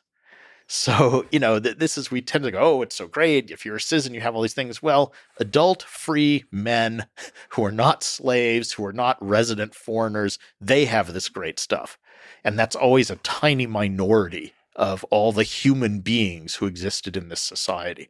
But still, the notion of citizenship is huge. And citizens, for example, early on, you had to be tried at Rome if you were accused of something. And there's this very famous moment in Sicily where an abusive governor who's corrupt is punishing a citizen arbitrarily. And this person cries out, "Civis Romanus sum," meaning I am a Roman citizen. And it really was this hugely loaded statement that gives me protections. It is wrong for you to do this to me. It's wrong for you to beat me because I am a citizen, and that gives me certain protections. So that notion of citizenship is something that I think the Romans really emphasized and becomes a legacy to a lot of civilizations today, where citizenship means something. It's a special status. So you mentioned slavery. That's something that is common throughout human history. What do we know about their relationship with slavery? Well, Roman slavery, a couple just reminders at the beginning. First of all, it's not racial slavery. So for people, in the United States, you tend to think of slavery through this kind of racial lens. So slaves in ancient Roman society could be any color, ethnicity, gender, origin, whatever. It's an economic status. Now, having said that, slavery is fundamentally horrific to human dignity because it is defining a human being as an object. And very famously, a Roman agricultural writer who's writing about farms, just as a kind of aside, says, on your farm, you have 3 types of tools. You have dumb tools, and by dumb he means can't speak. So that's like shovels, picks, things like this, wagons. You have semi-articulate tools, which are animals, and you have articulate tools, which are human beings, slaves. And for him, these are all just categories of tools. It's so intensely dehumanizing to view people in that way. Mm-hmm. So Roman slavery is odd in that it doesn't have this racial component. It's horrible in the way all slavery is horrible. But the other thing about it is it's not a hard line. It's a permeable membrane, and many people move back and forth across it. So you have many people in the Roman world who were born a slave who gained their freedom. through one means or another. And you have many others who are born free and become slaves. And you have some who go back and forth. There's a great Roman tombstone of this guy who says, I was born a free man in Parthia. I was enslaved. Then I gained my freedom and I became a teacher or something. And I had a life. And now I'm a Roman citizen. So it's this whole like back and forth across all these boundaries multiple times. Oh, so there's probably a process, like an economic transaction. The most common source of slaves in the Roman world was war. So wherever the Roman army went, in its wake would be literally a train of slave traders. So you're in war, you capture an enemy city, you whack the people over the head, and you turn around if you're a soldier and you sell them to one of these slave traders that's following the army around, literally. So that's probably the biggest source of slaves. Another big source is just children of slaves or slaves. And some people could literally sell either themselves or their children into slavery due to economic necessity or privation or something. So as terrible as that sounds, a father could sell a child if he needed money. Once you were a slave, though, the experience of slavery varied a lot because a lot of the slaves were agricultural slaves. So they would work sort of like in the American South, big plantations. They might be chained. They were probably abused. That's very similar to slavery as we think of it in, let's say the Caribbean, South America, or the United States prior to the Civil War, that kind of slavery. But a lot of Roman slaves were also some of the more skilled people. And this seems a little weird. So if you're a rich person, you have slaves, it's actually a good investment for you to train your slaves in a profession. So a lot of Roman doctors, scribes, accountants, sort of all this sort of thing, barbers were slaves. Because if you train this person and then they produce a lot of money for you, you get that money. And those slaves would sometimes be given an incentive to work hard where they could, and this is just sort of an agreement between the master and the slave, if they earned a certain amount of money, X amount of money, they could then buy their own freedom from the master. So this was your incentive to work harder. If you were trained, let's say, as a doctor, I work really hard, I can buy myself out of slavery. Or a lot of masters would free their slaves in their wills. So when they died, they would say, I manumit this slave and that slave. So it was a weird institution in that elements were just as horrible as what we think of as slavery and just as exploitative. And like I say, the overall notion of slavery is intensely dehumanizing. But yet there was this wide range of types of slaves. And the odd thing is, in the city of Rome, many of the worst jobs, so if you're, just a laborer hauling crap around, at the docks or, things like that, you might well be a free person and a slave would hold a skilled job. And that seems a little strange or counterintuitive to us, but you see how in the Roman economy, it sort of works. And that could be one of the things that would be surprising to us coming from the modern day to the ancient world is just the number of slaves. So you mentioned one of the things we don't think about is that most of the people are farmers. Yeah. And then the other thing is just the number of slaves. And there's a big debate. How many slaves were there? What percentage of the populace, let's say in the city of Rome, were slaves? And this is something historians like to argue about a lot. And we keep coming back to this theme of, sometimes it's the little things that illustrate stuff well. And for slaves, the one that always gets me is some slaves, and these would be sort of the more abused slaves, they would literally put little bronze collars on them with a tag that said, hi, my name is Felix. I'm the slave of so-and-so. I've run away. If you catch me, return me to the temple of so-and-so and you'll get a reward. So it's a dog tag, right? Except this is a human being. And you can see these in museums. I mean, you can go to a museum today and see this little bronze collar with a tag on it that's talking about a human being as if they're this kind of animal that's run away. And this is very telling too. We're talking about Roman law. Under Roman law, technically, when a slave runs away, the crime that he's committing is theft because he's stolen himself from his master. So again, it's this very dehumanizing view of it. And just a reminder to people in America thinking about this, we have a certain view and picture to what slavery is. A reminder that all of human history, most of human history has had slaves of all colors, of all religions, That's within us to select a group of people, call them the other, use them as objects, abuse them.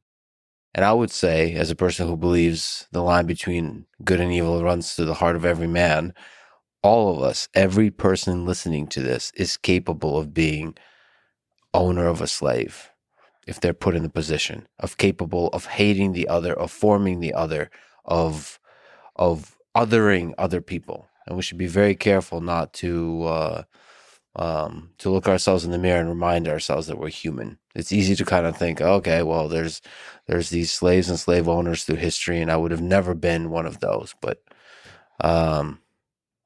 just like as we would be farmers, we could be both. If we went back into history, we could be both slaves and slave owners, and all of those are humans. I mean, just to build on that, I'd say the othering of others is a morally corrosive thing to do. Yeah.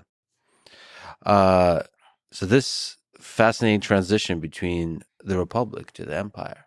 Can we talk about that? Mm-hmm. How does the Republic fall? Oh boy. Okay, so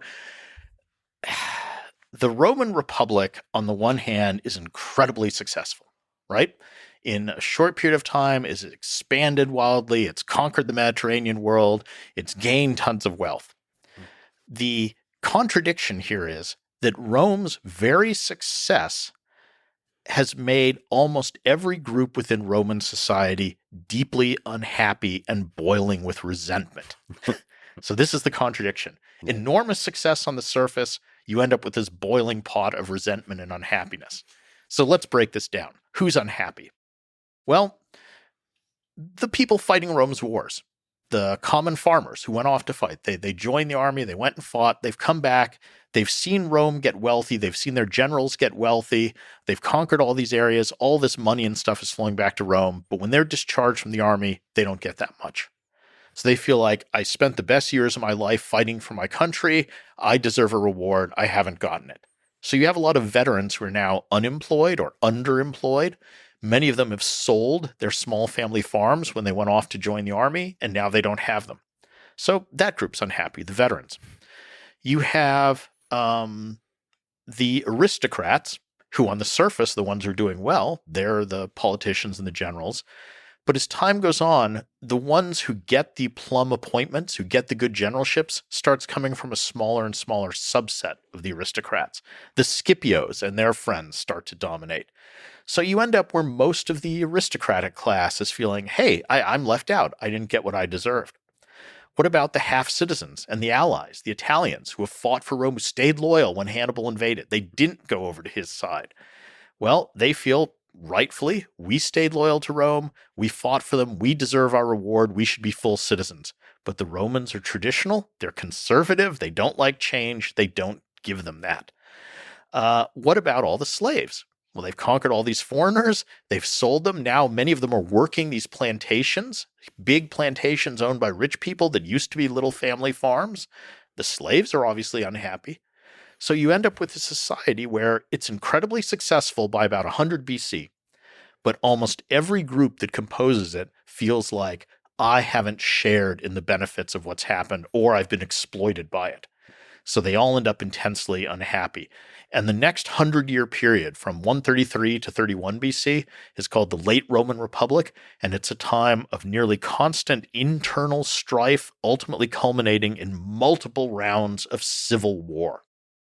So Roman society literally breaks apart, turns on itself, and goes to war with itself over not equitably sharing the benefits of conquest and of empire.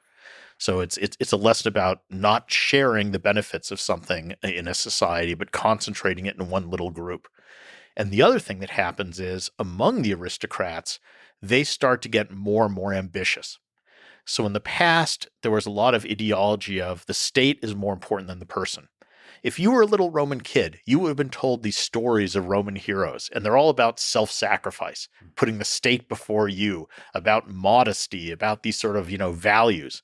Well, by the late Republic, you have a succession of strong men. And it is a chain. So it goes, Marius, Sully, Pompey, Julius Caesar, where each one pushes the boundaries of the Roman Republic a little bit, pushes at the structures of the institutions of the Republic, and they're motivated by personal gain. They're putting themselves above the state. So at the same time, you have lots of groups unhappy in society, and you get these strong men who are now undermining the institutions, chipping away at the things that have been shared, things holding the state together. And in the end, they just become so ambitious. They're like, I don't care about the state. I'm going to try and make myself ruler of Rome. So, I mean, this is going to culminate obviously in Julius Caesar, who does succeed in making himself dictator for life of the Roman Republic, which is tantamount to king, and he gets assassinated for it. But he's the end point of this progression of people who really undermine the institutions of the Republic through their own personal greed. So the resentment boils and boils and boils, and there's this person that puts themselves and they exploit it. They're demagogues. Yeah. They exploit it. But Caesar puts himself above the state, and that, I guess, the Roman people also hate. Well, I mean, it's a love-hate because Caesar is very successful at playing to the Roman people. So he becomes their hero where he says, I'll be your champion against the state who doesn't care about you. So Caesar will do things where he'll put on big shows for the people. And it's cynical. I mean, he's doing this to further his own political power, but he's presenting himself as a populist in essence, even though he aspires to be a dictator, right? But it's a way of winning the people's support because that's a tool for him in his struggle with other aristocrats. So a dictator in populist clothing. Yes. But he gets... When convenient. Other times he'll play to the aristocracy. And when he gets assassinated, another civil war explodes. That's an interesting moment because all these things have been leading up to Caesar, and it really is a chain of men. So it starts with this guy, Marius, who was one of the first to start making armies loyal to him rather than to the state.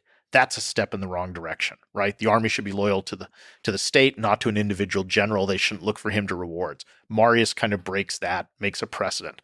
One of his proteges is a guy named Sulla. Sulla comes along and he ends up marching on Rome with his army and taking it over.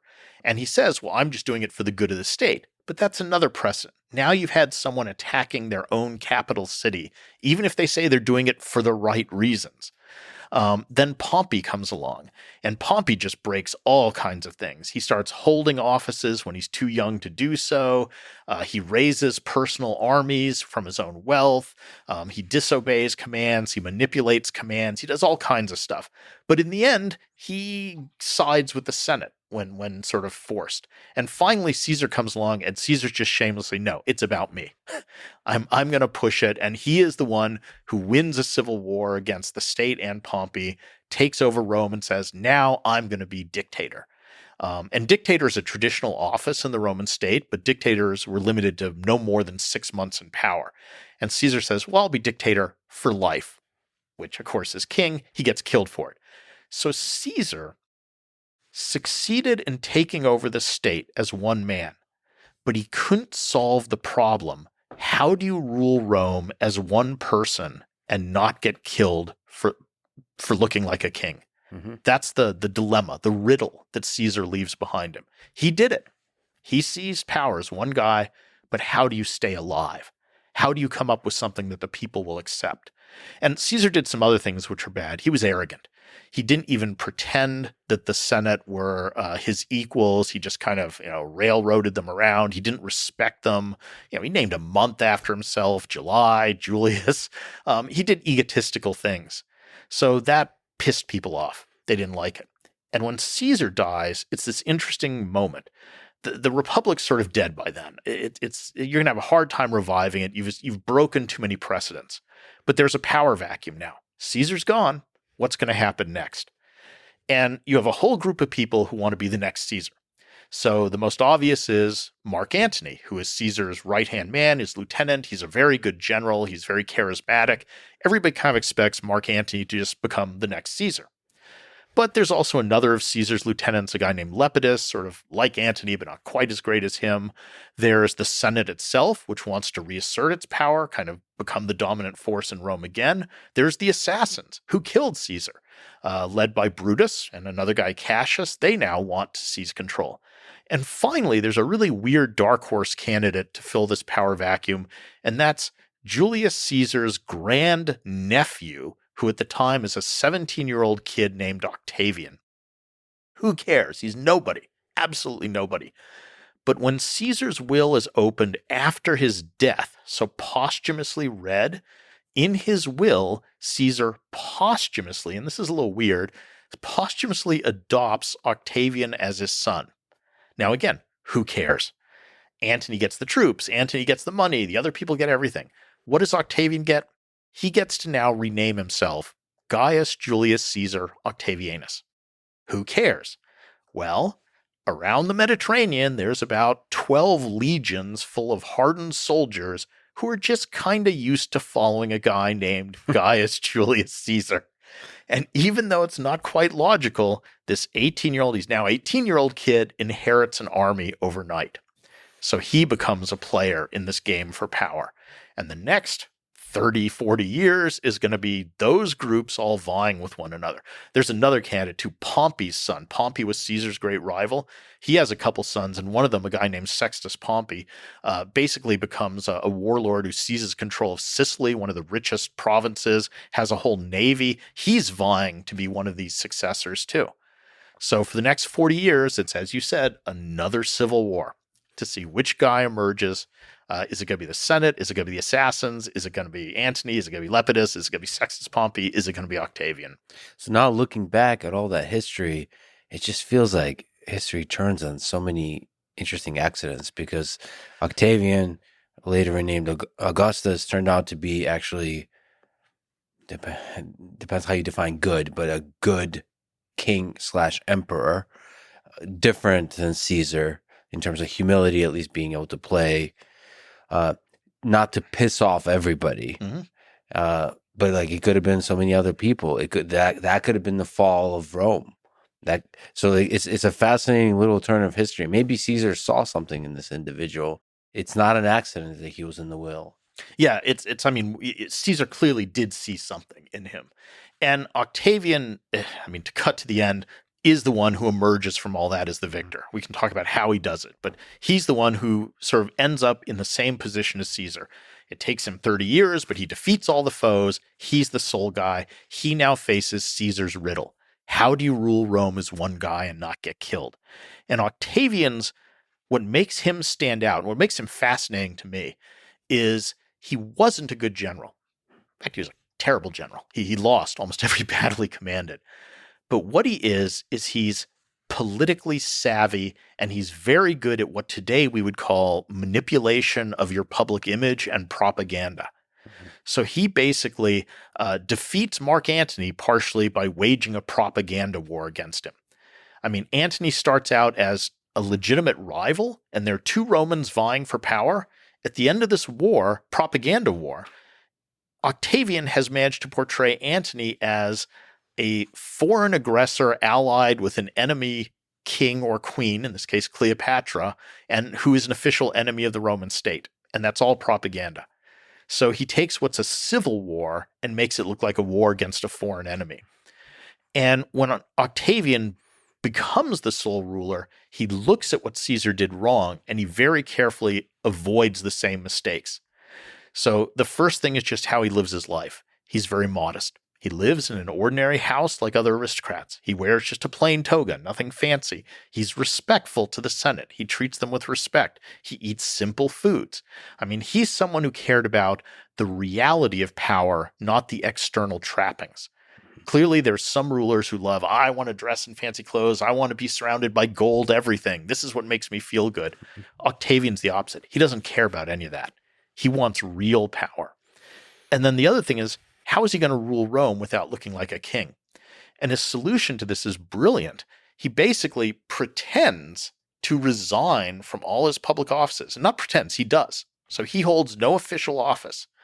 But what he does is he manipulates so that the Roman Senate votes him the powers of the key Roman offices, but not the office itself. So the highest office in the Roman state is the consul. Consuls have the power to command armies, do all sorts of things, run meetings of the Senate. Octavian gets voted the powers of a consul. So he can command armies, control meetings of the Senate, do all this, but he's not one of the 2 consuls elected for every year. So he's just kind of floating or drifting off to the side of the Roman government. He gets the power of a tribune, which has all sorts of powers. He can veto anything he wants, but he's not one of the tribunes elected for any one year. So the state, the republic, appears to continue as it always has. Each year they hold the same elections, they elect the same number of people. Notionally, those people are in charge. But floating off to the side, you have this guy Octavian, who has equivalent power not just to any one magistrate or official, but to all of them. So at any moment, he can just sort of pop up and say, no, let's not do this. Let's do something else. And he also keeps the army under his personal control. Isn't this a fascinating story? Like, what do you think is the psychology of Augustus, of Octavian? Yeah, and he later changed his name to Augustus when he sort of becomes the first emperor. And the other thing he does is he hides his power behind all these different names. So, Caesar called himself dictator for life, right? So everybody knew what he was. Octavian, we even have a source that talks about it. He says he wondered what to call himself. Do I call myself king? No, can't do that. Dictator for life? No way. Maybe I'll call myself Romulus. That was the founder of Rome. No, Romulus was a king. And finally, a solution is he takes a bunch of titles, which are all ambiguous, and no one of them sounds that impressive, but collectively they are. So, for example, one of the titles he gets is Augustus, which is something tied to Roman religion. Something that is Augustus in Latin has 2 possible meanings. One is someone who is Augustus is very pious. They respect the gods deeply. Well, that sounds nice, doesn't it? While on the other hand, an alternative meaning for Augustus is something that is itself divine. So is he just a deeply religious, pious person, or is he himself sacred? There's that ambiguity.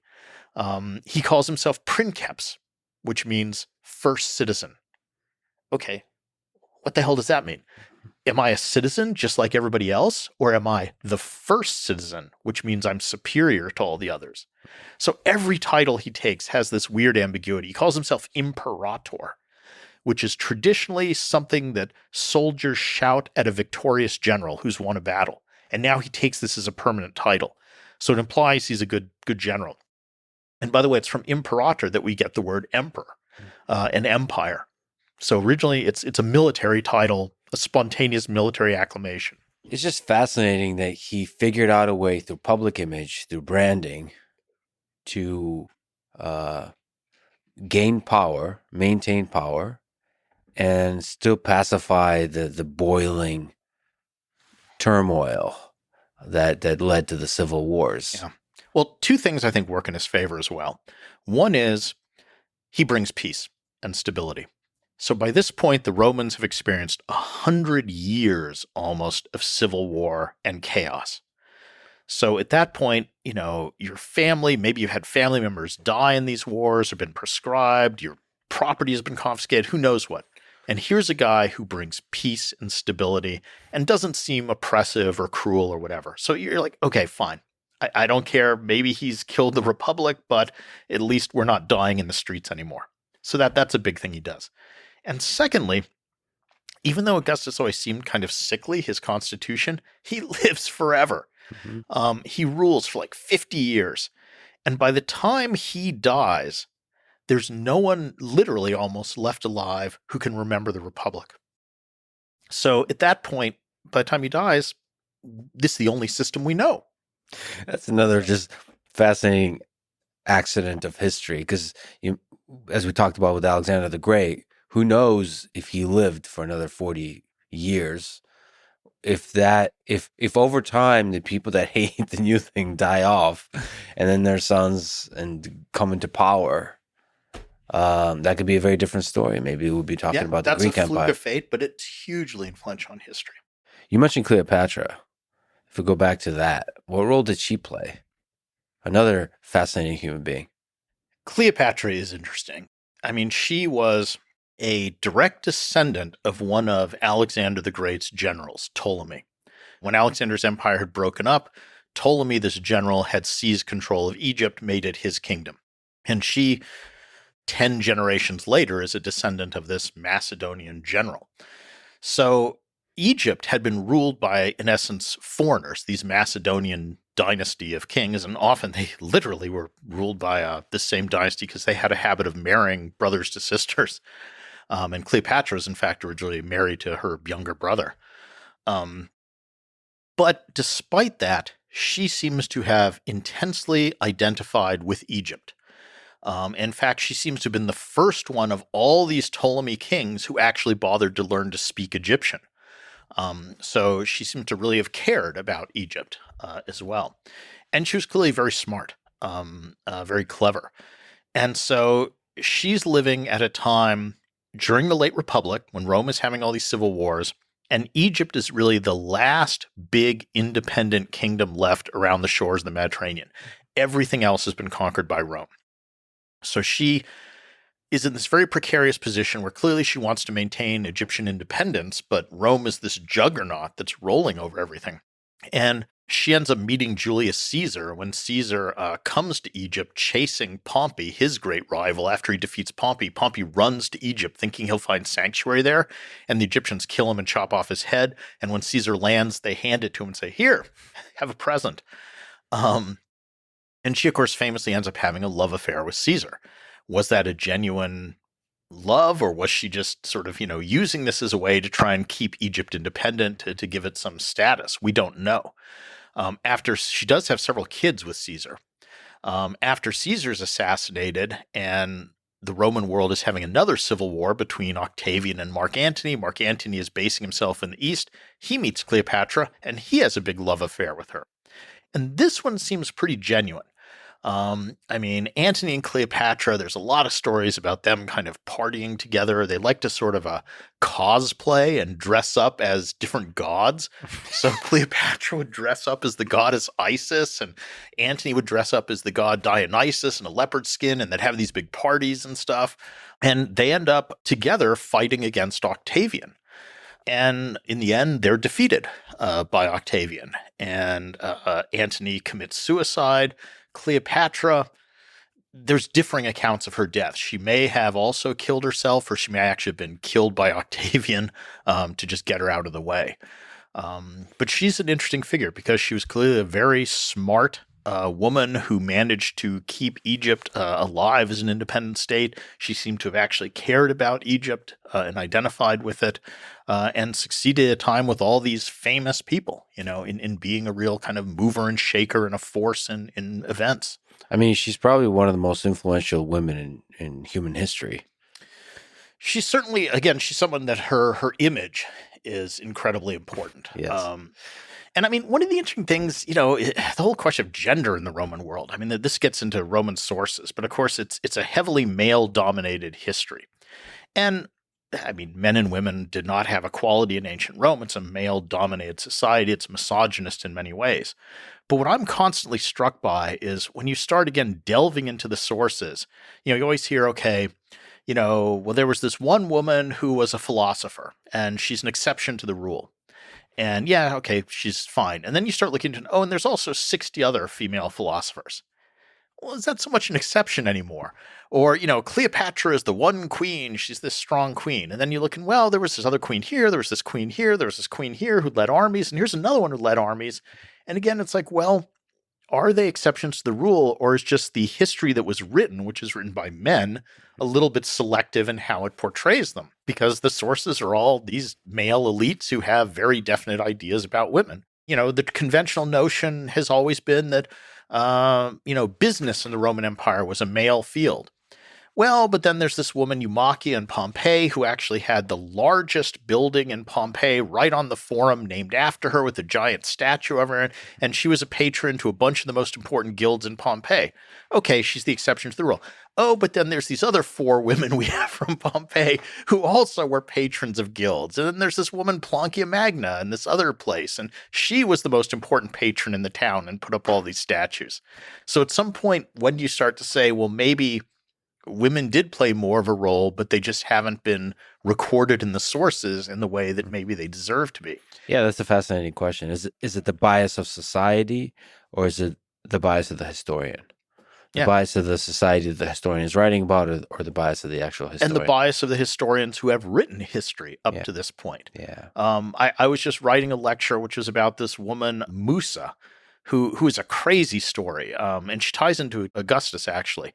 Augustus, his biggest diplomatic triumph that he boasted about constantly was that about 50 years before him, the Romans had sent an expedition into Parthia, this neighboring kingdom, led by Crassus, and they'd gotten wiped out. So it was this big disaster, military disaster. And the standards of the Roman legions, the eagles that each Roman legion carried, had been captured by the Parthians. And this is the most humiliating thing that can happen to a Roman legion, to have its eagles captured. And Augustus desperately wanted to negotiate with the Parthians to get these eagles returned. Okay, this was his big diplomatic thing. So he was constantly sending these embassies to Parthia. On one of these embassies, he sent along as a gift to the Parthian king a slave woman named Musa. Musa seems to have pleased the king of Parthia because she becomes one of his concubines. And then she gives birth to a son by the king, and eventually she becomes upgraded to the level of wife. And Musa eventually murders the Parthian king, arranges it so that her son becomes the king of Parthia, and she's really ruling the whole empire behind the scenes as his mother. So this is a literal rags to riches story of a slave, someone who starts out a slave and becomes the queen of an empire almost as large and powerful as Rome. Okay? But yet, how often do we hear about Musa? Yeah. And when you look in traditional histories of Roman-Parthian relations, and I went and looked at this because I was just writing this lecture, most of those histories didn't even mention her. They just talked about her son, like he had just come out of nowhere and become the new heir to the Parthian throne, when it was all her doing, clearly. Now, that's selective editing of history by historians to downplay the role that this woman played. And there's a lot of examples like that. That's fascinating. She got overthrown after a few years. There was a revolution against her, and we don't know what happened to her then. But she's a really interesting figure. Oh, and by the way, Augustus did negotiate the return of the Parthian standards and got them back. And he was so proud of this that this is what he constantly boasted about. And the most famous statue of Augustus, the Augustus from Prima Porta, which is in the Vatican today, he's wearing a breastplate. And on the breastplate, right in the middle of the stomach, is a Parthian handing over a golden eagle legionary standard to a Roman. So this is what Augustus thought of as his greatest achievement. And that embassy that arranged that was the one that sent Musa to Parthia. So Augustus marks the start of the Roman Empire. Yep. You've written that Octavian Augustus would become Rome's first emperor, and the political system that he created would endure for the next half a millennium. This system would become the template for countless later empires up through the present day, and he would become the model emperor against whom all subsequent ones would be measured. The culture and history of the Mediterranean basin, the Western world, and even global history itself were all profoundly shaped and influenced by the actions and legacy of Octavian. He was the founder of the Roman Empire, and we still live today in the world that he created. So what, on the political side of things, and maybe beyond, what is the political system that he created? Well, I mean, I think Octavian / Augustus, is the same guy, is one of the most influential people in history because he did found the Roman Empire. So he's the one who oversaw this transition from republic to empire, and he sets the template which every future emperor follows. Mm-hmm. So just in the most obvious way, for the next either 500 or 1500 years, depending how long you think the Roman Empire lasted for, everyone is trying to be Augustus. They all take on the same titles. Every Roman emperor after him is Caesar Augustus, Imperator, Pater Patriae, all these titles he has, they take too. And so he's hugely influential for Western civilization, all this. But beyond just that literal thing, which is already 500 years, 1500 years, he becomes the paradigm of the good ruler. Mm-hmm. So of an absolute ruler who is nevertheless sort of just, does good things, builds public works, is popular. So if we jump ahead, let's say, to the Middle Ages, the most significant ruler of the early Middle Ages is Charlemagne, right? He's the guy who unites most of Europe. He becomes the paradigm for all medieval kings after him. Well, what is the title that the Pope gives to Charlemagne? Because there's this famous moment when the Pope acknowledges Charlemagne as the preeminent European king and crowns him on Christmas Day of the year 800. And the title that the Pope gives to Charlemagne is Charles, that's Charlemagne, Augustus, Emperor of the Romans. He's giving him the title of Augustus because that's the nicest thing he can think of to say to Charlemagne is to say, you're the new Augustus, you're Emperor of the Romans. Yeah. So that image is hugely powerful. And that persists on and on. I mean, even the literal names of most rulers afterwards come from this. In Russia, the czars are Caesars. That's where czar comes from. Prince comes from princeps, first citizen, one of the titles. Emperor comes from imperator, one of the titles of Augustus. When Napoleon becomes emperor, what does he call himself? First consul, which is kind of like princeps. And then he calls himself emperor. I mean, everybody wants to be this kind of ruler. So he's the paradigm of this for the rest of history. And you can see that as both a positive and a negative legacy. It's kind of like Alexander. I mean, everybody wants to be the next Alexander. Now, nobody does become the next Alexander. Nobody's as successful as him, but a lot of people try.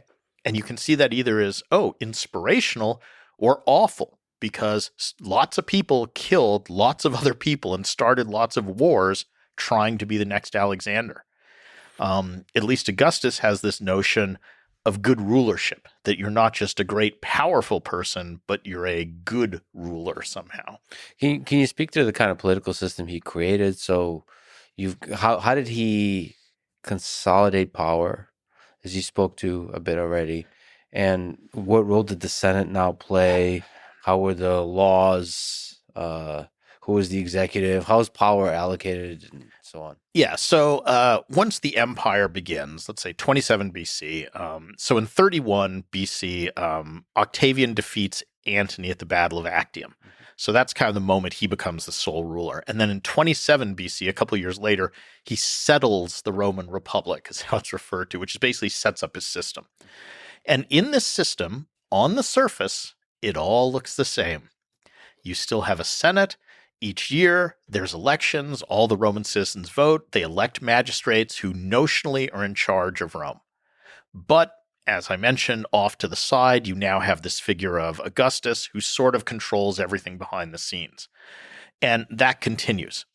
So this political system he establishes continues. And in reality, I would say Augustus at that point is again a king.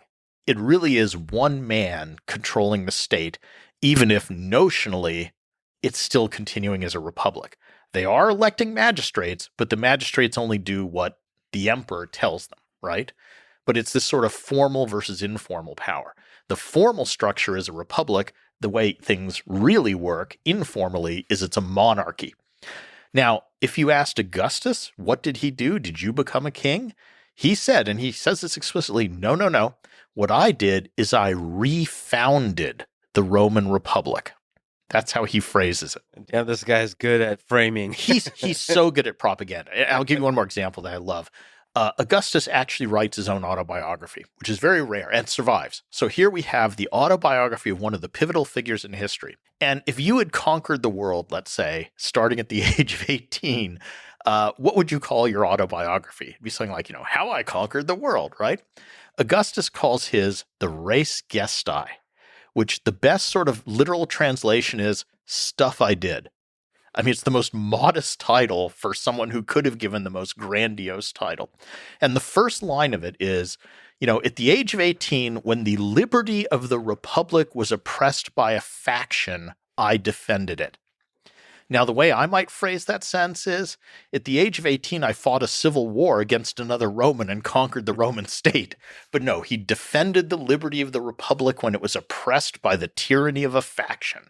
That's propaganda. And it works. It is propaganda, but is there a degree to which he also lived it? That kind of humility, establishing that humility is the standard of the way government operates.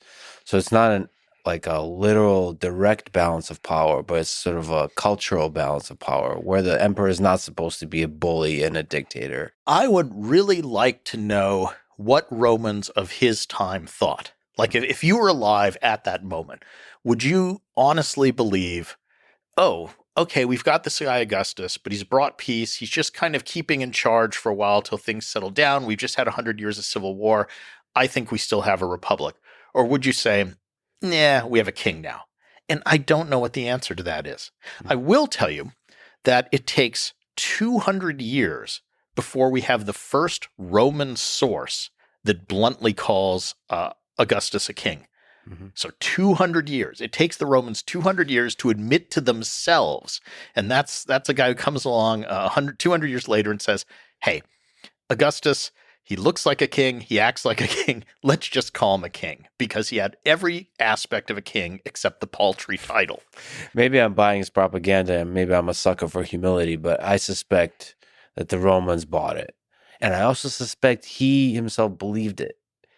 I mean, there is such thing as good kings, right? There's kings that understand the downside, the dark side of absolute power, and can wield that power properly. And you know, to give sort of both sides here, Augustus wasn't all nice. I mean, there were moments where he was extremely cruel.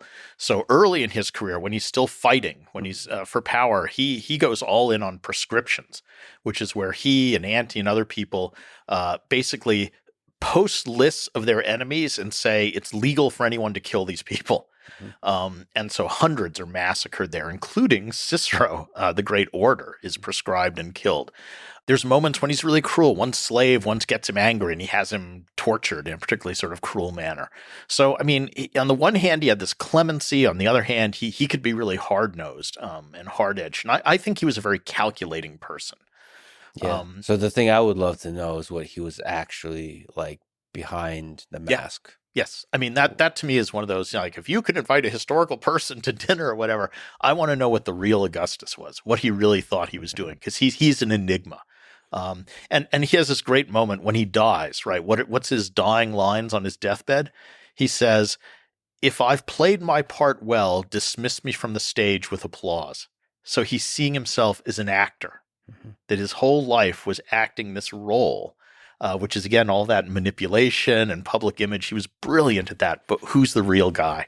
What was behind that image? And by the way, as long as we're talking about brutality, I think you've mentioned in a few places that there's a lot of brutality going on at the time. Caesar just killing very large numbers of people brutally. I mean, Caesar, his campaigns in Gaul are interesting because for a long time they were held up as, oh, genius general, look at the amazing things he did. But another way to view it is he provoked, and he truly provoked, a war with people who were not that interested in fighting Rome, and just repeatedly attacked different tribes for the sole purpose of building up his career, his prestige, his status, gaining territory, making himself wealthier. And he basically conquers all of modern France and Belgium and some of Switzerland. So this is, you know, a big chunk of Europe gets conquered, hundreds of thousands of people killed, hundreds of thousands of people enslaved to further one guy's career. I mean, if you wanted, could call Caesar a war criminal. And I think that wouldn't be unfair. But on the other hand, some people see him as a great hero. I mean, to talk about history and its reception, it's quite interesting to see how Caesar has been viewed by different generations. So at different points in time, the sort of, you know, received wisdom on Caesar is very different. So back in the, you know, let's say the 1920s or 30s, there were a number of scholarly things written which kind of looked at Caesar as an admirable figure. He's a strong man who knows what Rome needed and, you know, was going to give it to them. And of course, that's the era when fascism was kind of trendy and was seen as a positive thing. And then you get, you know, Hitler in World War II, and all of a sudden fascism's not so favored anymore. And then in that post-war generation, all of a sudden Caesar's terrible. You know, he's a dictator. He's destroying the republic. So you know, often histories that are written tell you a lot more about the time they're written than they do about the subject they're written about. Do we know, what did Hitler or Stalin think about the Roman Empire? I mean, certainly they borrow a lot of the trappings. I mean, Nazi Germany borrows a lot of iconography from ancient Rome. I mean, they carried around little military standards with eagles on them, just like the Romans. But then everybody does that. I mean, the U.S. has eagles as their standards. Mussolini had them. Napoleon had eagle standards for his, military. So a lot of people like that imagery. You mentioned Cicero. He's a fascinating figure. On the topic of Roman oratory, who was Cicero? Cicero was a new man, so he's someone who didn't have famous ancestors. So he was at a disadvantage. And I think Cicero is really interesting for a couple reasons. One is he wrote an incredible amount. I think we have almost more words from Cicero than any other author that survive. And it's all kinds of stuff. It's philosophical treatises. It's books about how to be a good public speaker. He published, volume after volume of his personal letters to his friends. He published these things. So there's tons of stuff from him. And secondly, he's interesting because he lived at this incredibly important time in the late Republic when things were falling apart. But he seems to have been born with none of the natural advantages that all these other people had. So he was a lousy general. He didn't come from a wealthy family. He didn't come from a famous aristocratic family. He didn't have a lot of these advantages, but yet he ended up being right at the center of things, rose to the highest elected office in the Roman state on the basis of one skill, and that was his ability with words. His ability to get up in front of a crowd and persuade them of what he wanted them to believe. And oratory, public speaking, was absolutely central to life at Rome. There were just all these events where people had to get up and give speeches. So in courtrooms, at funerals, in the Senate, to the people of Rome, at games. I mean, just constantly there were these opportunities for giving speeches. So if you were good at this, that was a huge advantage in your political career. And Cicero was the best. He was arguably the best public speaker of all time, some people claim. And he lived right in this era, and he parlayed that skill with words into this very successful political career. He was one of the guys involved with all this stuff with Caesar and Pompey and all the other things going on, Octavian, Mark Antony. And you've written, which is fascinating. It's fascinating when the echoes of people from a distant past are seen today. The same stuff is seen today. Not just like some of the beautiful legal stuff that we've been talking about, but the tricks, let's say the shitty stuff we see in politics. So many of the rhetorical tricks you wrote, such as mudslinging, exaggeration, guilt by association, ad hominem attacks, name calling, fear mongering, us versus them, rhyme, and so on and so forth. Well, so I'm guessing it worked, given that we still have those today? Yeah. I mean, one of the things Cicero did is he wrote at least 3 of these sort of handbooks about how to be a good public speaker. So we know a lot about that. We have his own speeches that survive, and then we have later people after Cicero who wrote about what Cicero did too. So we know a lot about what he did. And the key to Cicero's whole enterprise about persuading an audience, let's say either at a speech to the people or in the courtroom, is Cicero believed that people are fundamentally ruled by emotion. So if you can touch their emotions, all sorts of other things become less important. If you can get a jury emotionally worked up and fear, anger are particularly powerful there, then the facts might not matter, the truth might not matter, evidence might not matter, reason might not matter. Emotion is the key to everything. So Cicero used what I would arguably call a lot of tricks to get his audiences emotionally riled up. And you can just go through these, and they're all the stuff you were saying, name calling, mudslinging, us versus them arguments, ad hominem attacks. Incredibly sophisticated. All the stuff that we think of today as, very sophisticated techniques for, propaganda and persuasion. It's not new. People aren't coming up with that much that's new outside the realm of technology. Human nature is the same. Cicero understood human psychology. He knew how to play on people. He knew how to play on their emotions. And he would do I want to say hilarious, but they're sort of depressingly hilarious things. Like he thought it's important to use props. So he said, people are visual. they will respond emotionally to visual things in a way that just words alone won't work. So he says, an orator is just like an actor. And like an actor, he has to prepare his stage and use props and things as visual cues to stir up the audience. So, for example, once he was defending a man in a court case who had just had a new baby born to him, and Cicero literally delivered the defense oration for this guy while cradling his newborn son in his arms. And, you can imagine, oh, cute little baby, jury, how could you find him guilty and leave this cute baby without a father to take care of him?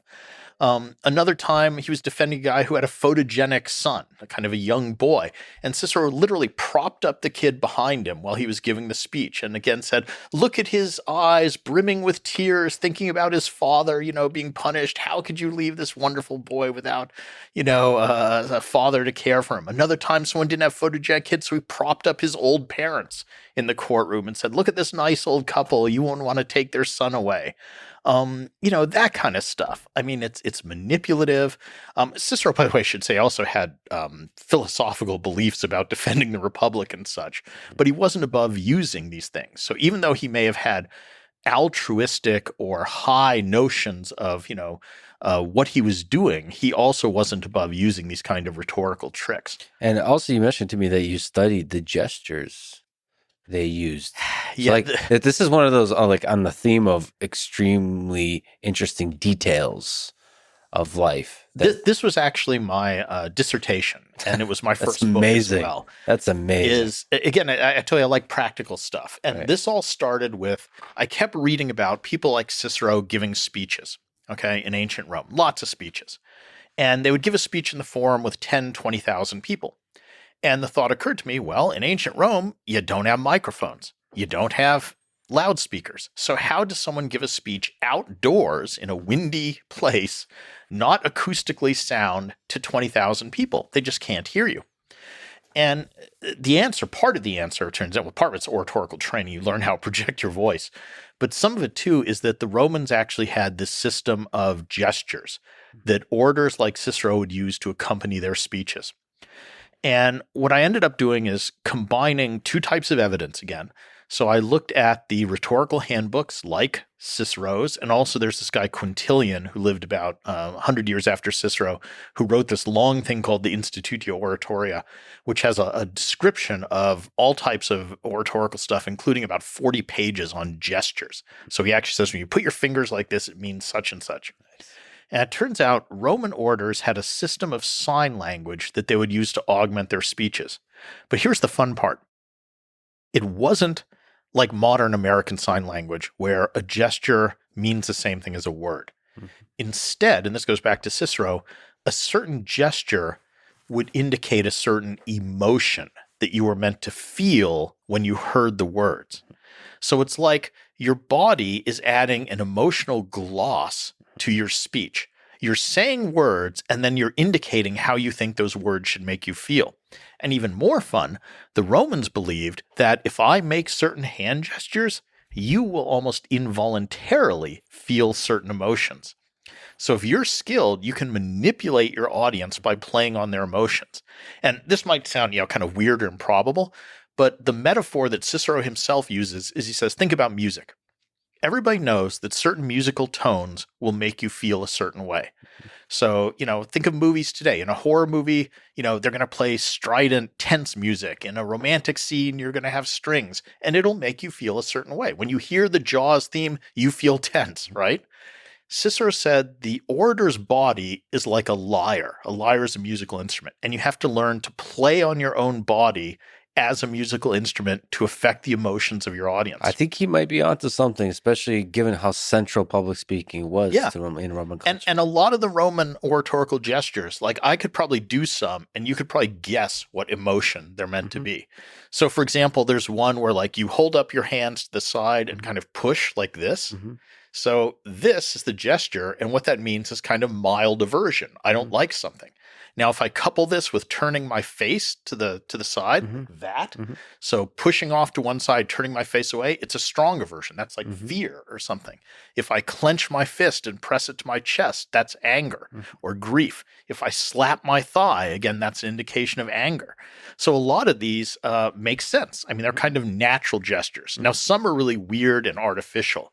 I mean, one of my favorite of these is if you like hold your hand up open and then curl the fingers in one by one and then flip it out. So this sort of thing, that to the Romans meant wonder, which you sort of see.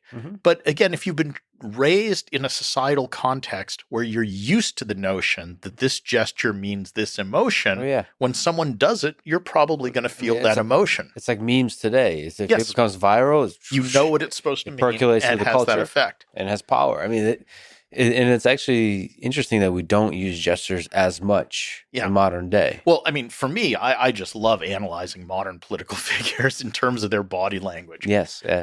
Because how you deliver a speech is often more important than what you say. In fact, in the ancient world, the most famous Greek orator was a guy named Demosthenes.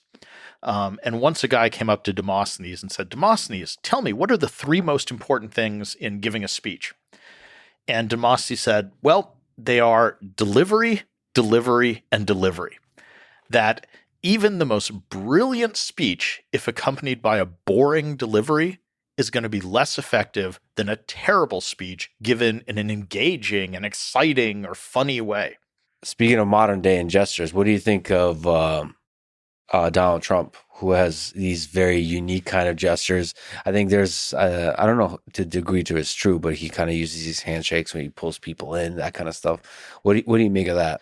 I mean, Trump gesticulates a lot, but it's a fairly narrow set of gestures. I mean, if you watch him for a bit, he kind of has the same small set of gestures. And they're not, I want to say they're not natural in that they're not kind of illustrating what he's saying. It's more just punctuation points. I think of his as more kind of these punctuation points for just going along with what he's saying. There are speakers who truly can use their hands and arms and faces creatively, and you watch them and it's really enhancing the speech. I mean, just historically, Martin Luther King, he's famous for a lot of good speeches content. He was a good gesticulator too. He knew how to use his body. On the other hand, Adolf Hitler was a phenomenal gesticulator. If you watch some of his speeches, even just like turn off the sound and watch them, he's doing all kinds of stuff and he's really emphasizing his points in a very creative way. And this is what's fascinating about oratory and public speaking is it's this two-edged sword.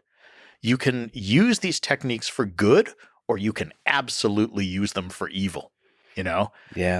So the very same techniques in the hands of, MLK, you say, this is wonderful, this is fantastic. In the hands of Hitler, you say, this is awful. Look, he's persuading a nation to commit atrocities. I encourage people to watch the speeches of Hitler, the oratory skill there, to be able to channel the resentment and the frustration of a people and control it and direct it to any direction he wants. Yes. Through speaking alone. Yeah, it's the visual embodiment of the words where he's talking about, Weimar Germany being taken advantage of supposedly and all this stuff.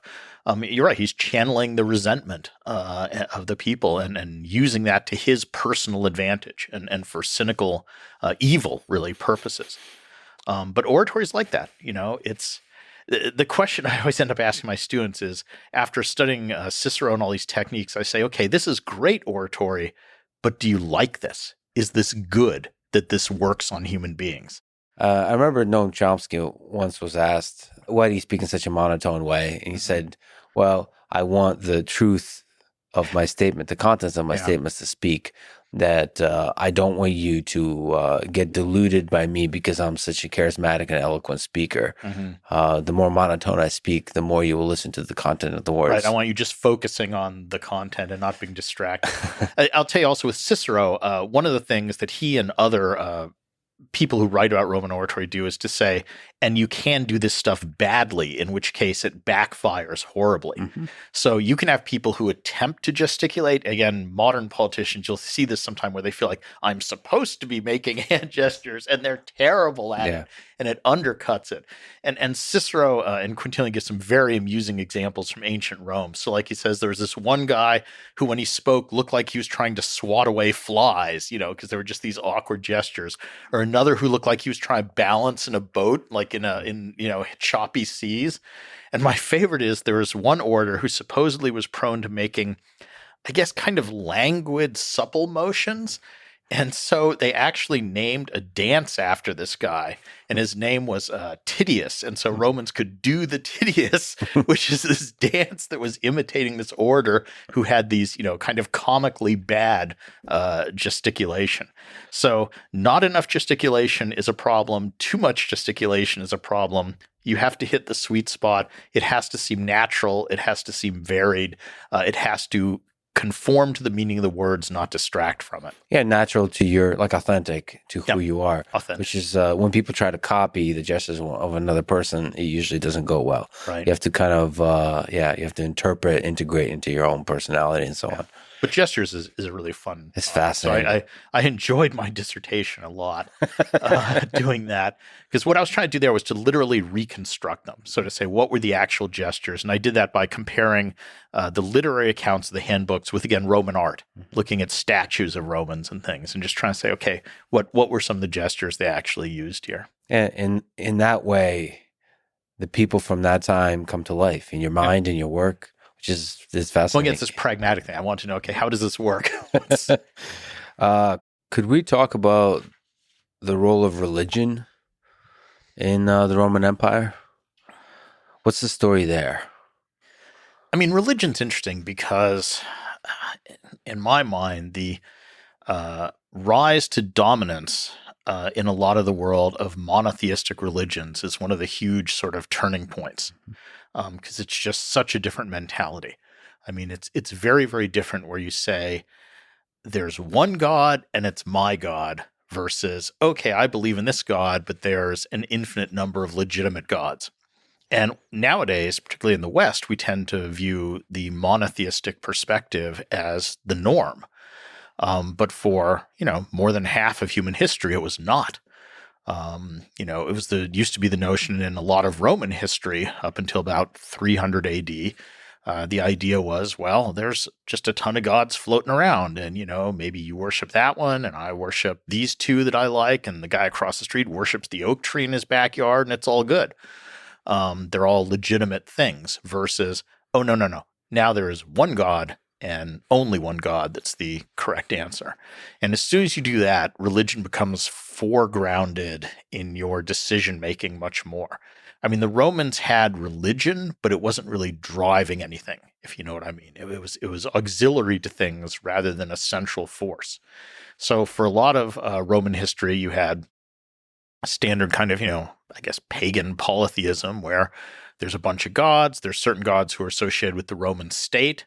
And there would be prayers said to those gods on behalf of the Roman state, but it wasn't really, you weren't trying to execute the will of Zeus or something, or of Jupiter or Mars or anybody else. And in your private life, it was the same thing. You might ask certain gods for help, but it wasn't as much of a dominant thing in your own existence. So I think that's a real transition point where religion started to become so foregrounded. And as soon as you get the monotheistic religions, Judaism, Christianity, and Islam in particular, it really shifts how people start to think about themselves in relationship to the world around them. So Jesus was born during the rule of Emperor Augustus. Yep. Which is kind of neat that, really influential people in the realm of political events and religious events coexisted. What are the odds? I mean, yeah, there's certain moments in history where just a lot of interesting, powerful people come together and make history. And he was crucified under Emperor Tiberius' rule. Yep. Why were the ideas of Jesus seen as a threat by the emperor?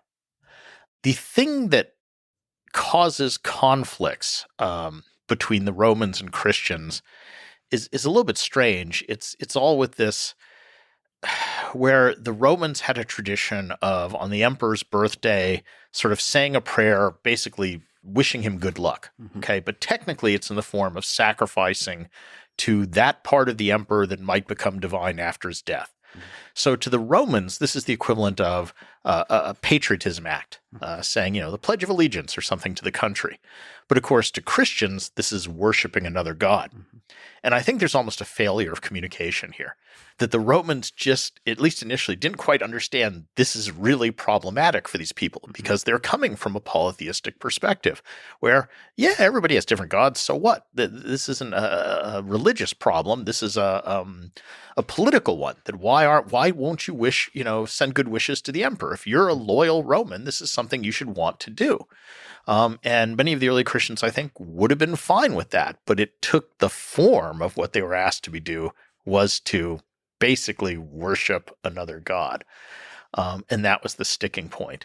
And this is where I think movies have kind of warped some of our images of Roman history, that Hollywood loves to depict very early Christians, and I'm talking like first 200 years here after the ministry of Christ, as a group that all the Romans were obsessed with, that they were constantly trying to persecute and all this. And honestly, I think the Romans at that point were more just sort of indifferent or didn't know what was going on. And if you look at some of the primary sources of that time, I mean, there's this very famous letter by a guy named Pliny, who was a Roman governor of a province in the east, and he has the habit of writing letters to the Roman emperor at the time, who was Trajan, every time he had a problem with being governor. And so this is great. This is the two highest governmental officials in the Roman world sort of hammering out policy between them, right? The emperor and one of his governors. And so this is about 100 years, 100 AD about, and Pliny says, hey, emperor, I had this issue. I had these people come before me called Christians. I don't quite know what to do with them. What should my policy be? And here's what I know about them. And what he knows is almost nothing. I mean, it's this almost comic, like garbling. And, they have this weird thing where they get together on some day of the week and they sort of swear oaths to one another not to do bad stuff, which is, of course, his garbled understanding of the 10 Commandments, And then they have breakfast together and they eat food, and this is communion, but he doesn't get that that's what's going on. And so he's really ignorant. But I think that the broader point is, okay, this is one of the best educated, best traveled Romans who has the most experience in the empire, has been all over the empire. And what does he know about Christianity? Basically nothing. So if one of the best educated, most widely traveled guys really doesn't know much about them, that kind of suggests that not many people did at this point in time. At this time, it was a fringe movement that really did. Very fringe. I mean, it was one of, hundreds of little mystery religions the Romans sort of thought of them as. And these are, religions that have some sort of revealed knowledge and that make more personal appeals to people. Now, stepping back from this in a broad way, I think you can say that Christianity really was different in some ways and had some things that maybe the Romans should rightfully have viewed as a threat. I mean, the Romans are people very focused on this world, right? Citizenship, what you do. Christianity, in essence, has a focus on the next world. So this world isn't as important as what you're setting yourself up for. And even worse, from a Roman perspective, I'm kind of saying, okay, if I were a Roman, Romans are all about making distinctions between people. Citizen, non-citizen, man, woman, free, slave. Christianity comes along and says, in God's eyes, you're all equal. Now, that's a pretty problematic idea if you're deeply invested in Roman hierarchy. And I think it is no surprise that among the earliest converts to Christianity are women and slaves, and in particular, female slaves. Now, who are they? They're the people at the rock bottom of the Roman hierarchy of status, right? Which the Romans are obsessed with status. But here's a religion that says that doesn't matter. Mm-hmm. And in that same letter to Pliny, Pliny says, okay, in this group of Christians I've heard about, their leaders are two female slaves they call deaconesses. Now, this is really early. This is before the church exists, right? There's no church structure yet. And who is leading the local congregation of Christians? Two slave women. So that's an interesting moment, and that's not necessarily the image we get of early Christianity. But you can see how for people in this social structure, that would be very appealing to them. And in some ways, yeah, it is sort of a threat to the Roman system because they're challenging it. Now, the irony is, of course, 300 years after the life of Christ, the emperor converts to Christianity, and another 100 years later under Theodosius, it becomes the official religion of the Roman Empire. Mm-hmm. So all of a sudden you have this flip-flop where now the state itself is not just converted to Christianity, but actively promoting it, and now persecuting pagans. Mm-hmm. And the reason the emperors do that is one of the biggest problems for emperors at that point in time is legitimacy. That there's tons of civil wars where you have lots of different people saying, I'm emperor. Mm-hmm. So lots of generals declaring themselves emperor. Now, under a polytheistic religion, that's just, you're all just fighting. It doesn't matter. But if you say there is only one God, then if that God picks someone to be his emperor, they're the only legitimate emperor, right? So there is a real advantage to emperors now becoming Christian, because if they can say, we're now a Christian empire and there's only one God and I'm the guy that God picked to be emperor, that means all these other people claiming to be emperors are illegitimate. Do you think that, or is there other factors that explain why Christianity was able to spread? Well, I mean, that's why it's appealing to the emperors. And we're talking here, the religious answer is people see the light, right? It's a faith-based thing. I'm looking at this as a historian. So putting aside, religious feeling and saying, okay, if I'm doing an analysis of this as a social phenomenon, what would be appealing to people? And there is that very compelling reason for emperors to want to go to Christianity because it helps them with their biggest problem, which is legitimacy. Now, if you're an ordinary person, what is the appeal of Christianity? Well, we already looked at a couple of them. One of them is that, it promises you a reward in the afterlife. The Roman and Greek notions of the afterlife aren't that appealing. Either you just sort of turn into dust, or at best you turn into this kind of ghost thing that floats around something that looks like a Greek gymnasium, which is like a bunch of grassy fields. It's not so hot. So here you're offered the idea of like, oh, you go to paradise forever. That sounds really good. And secondly, for a lot of people in Roman society, that notion of here's something that says I'm valuable as a human being. Mm-hmm. It doesn't matter whether I'm free or slave. It doesn't matter whether I'm Roman or non-Roman. It doesn't matter if I'm man or woman. Here's something that says I have equal value. That's enormously appealing. And finally, early Christians, they honestly, a lot of them do good works. Mm-hmm. They take care of the sick. They feed the poor. If you look at Jesus in the Sermon on the Mount, that's the stuff he really hammers. Mm-hmm. If we look at, the words of Jesus when he says, what do you do to be a Christian? A lot of it is, take care of the unfortunate, take care of people who are sick, take care of people who are starving. And a lot of the early Christians really take that seriously. So they are helping people out. So that's appealing. They're the good kind of populist, and populist messages spread. Let me ask you about gladiators. Switch of pace here. What role did they play in Roman society? Gladiator games obviously become a popular form of entertainment, and they're one of the ones that's captured people's imaginations for all sorts of reasons. It's dramatic, but also I think it's that apparent contradiction that in so many ways Roman society seems familiar to us. In so many ways it seems sophisticated and appealing. Law is wonderful, all this, but yet for fun, they watched people fight to the death. Mm-hmm. So how do you reconcile these things? Gladiators I find very interesting because they're an example of what historians call status dissonance. So it's someone who in society has high status in some ways and very low or despised status in another. So gladiators, most of them were slaves, the lowest of the low in Roman society, right? Also, they're fighting for other people's pleasure. And dying sometimes for other people's pleasure. And the Romans had a real thing about this, like your body being used for others' pleasure. Even a humble working person who hired themselves out for labor, the Romans thought that was innately demeaning because you're using your body for someone else's benefit or pleasure. So they didn't have this notion of, the dignity of hard labor or something. They thought the only noble profession was farming. Okay, because there you generate something and you're producing it for yourself. But if you work for someone else, you're demeaning yourself. And gladiators are the worst of the worst, right? You're performing for someone else's pleasure. So on the one hand, they're very low status. But on the other hand, successful gladiators get famous. Mm-hmm. People admire them. Women find them attractive. They're celebrities.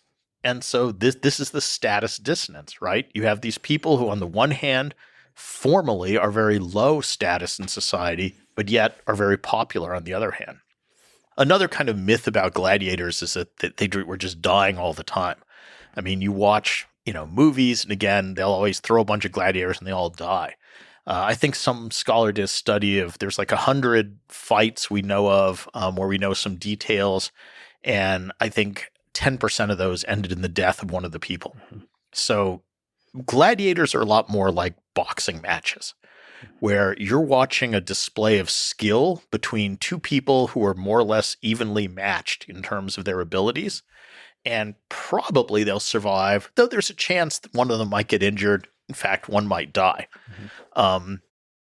Having said all that, in the end, you really are having people fight and potentially die for the pleasure of an audience. And anthropologists and Roman historians like to speculate, why did the Romans do this? The Romans address it.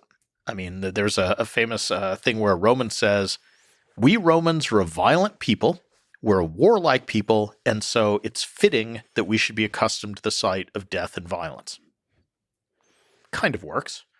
There's a more symbolic interpretation that says the amphitheater is an expression of Roman dominance, a symbolic expression, because what you have are all segments of Roman society gathered together to control the fate of others. So you have foreigners, you have wild animals, you have criminals, you have other people. And we are symbolically asserting our dominance over those groups by determining, do you live or do you die? And that kind of works too. And the cynical one is humans like violence. I mean, when people watch a hockey game, what gets the most excited? The fight. When people watch car racing, there's a crash. What's going to be shown on the news? It's the crash. So there's something dark in human nature sometimes that likes violence, and maybe the Romans are just being more honest about it than we are. I think Dan Carlin has a really great episode called Painfotainment. Mm-hmm. And I think in that episode, he suggests the hypothetical that if we did something like a gladiator games today to the death, that like the whole world would tune in. Yeah. Especially if it was anonymous. Right, we have a kind of like thin veil of civility mm-hmm. underneath which we probably would still be something deep within us would be attracted to that violence. Yeah, I mean, there always is it human nature? Why do people slow down when there's a car wreck and try and see what's happening? On the other hand, to be fair, I mean, there were Romans at the time who morally objected to them and said this is morally degenerate to take pleasure in this, and that's wrong. Mm-hmm. So I think in all eras, you have a diversity of opinions. There's no unanimous, take on what this is or what this means. So who usually were the gladiators? Was it slaves? Well, the most common source, again, is prisoners of war. If you conquer some people and they seem to be warlike, you might well consign some of them to fight in the arena. And the other thing about gladiators is they were highly trained professionals. Mm-hmm. So, you're the gladiator schools who train them were spending a lot of money to train these people. And it wasn't just we take some guy and throw him into the arena like you see in movies all the time. These were people that you'd invested a lot of money in. That's why you don't really want to see them killed. But yeah, mostly they're prisoners of war. I mean, in very rare instances, you might have a free person volunteering or even selling themselves to fight as gladiators, but much more common was that. And what's interesting is some people wouldn't do it. I mean, there's a lot of instances of gladiators refusing to fight and committing suicide, which you don't hear. So like there was one German who was supposed to fight as a gladiator, and instead he stuck his head between the spokes of a wagon that was spinning and snapped his own neck.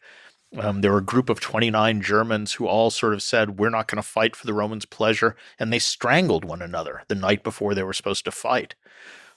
So, I mean, you have people sort of objecting to being complicit in this kind of performance as well.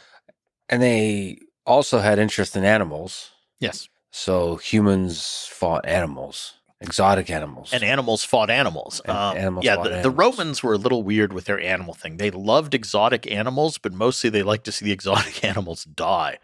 So, I mean, there was an enormous industry collecting wild beasts, transporting them to Rome, which is no easy matter to transport elephants and giraffes and rhinos, particularly in, this era of technology. But they were like draining Africa and bringing lions and all these things and sacrificing them.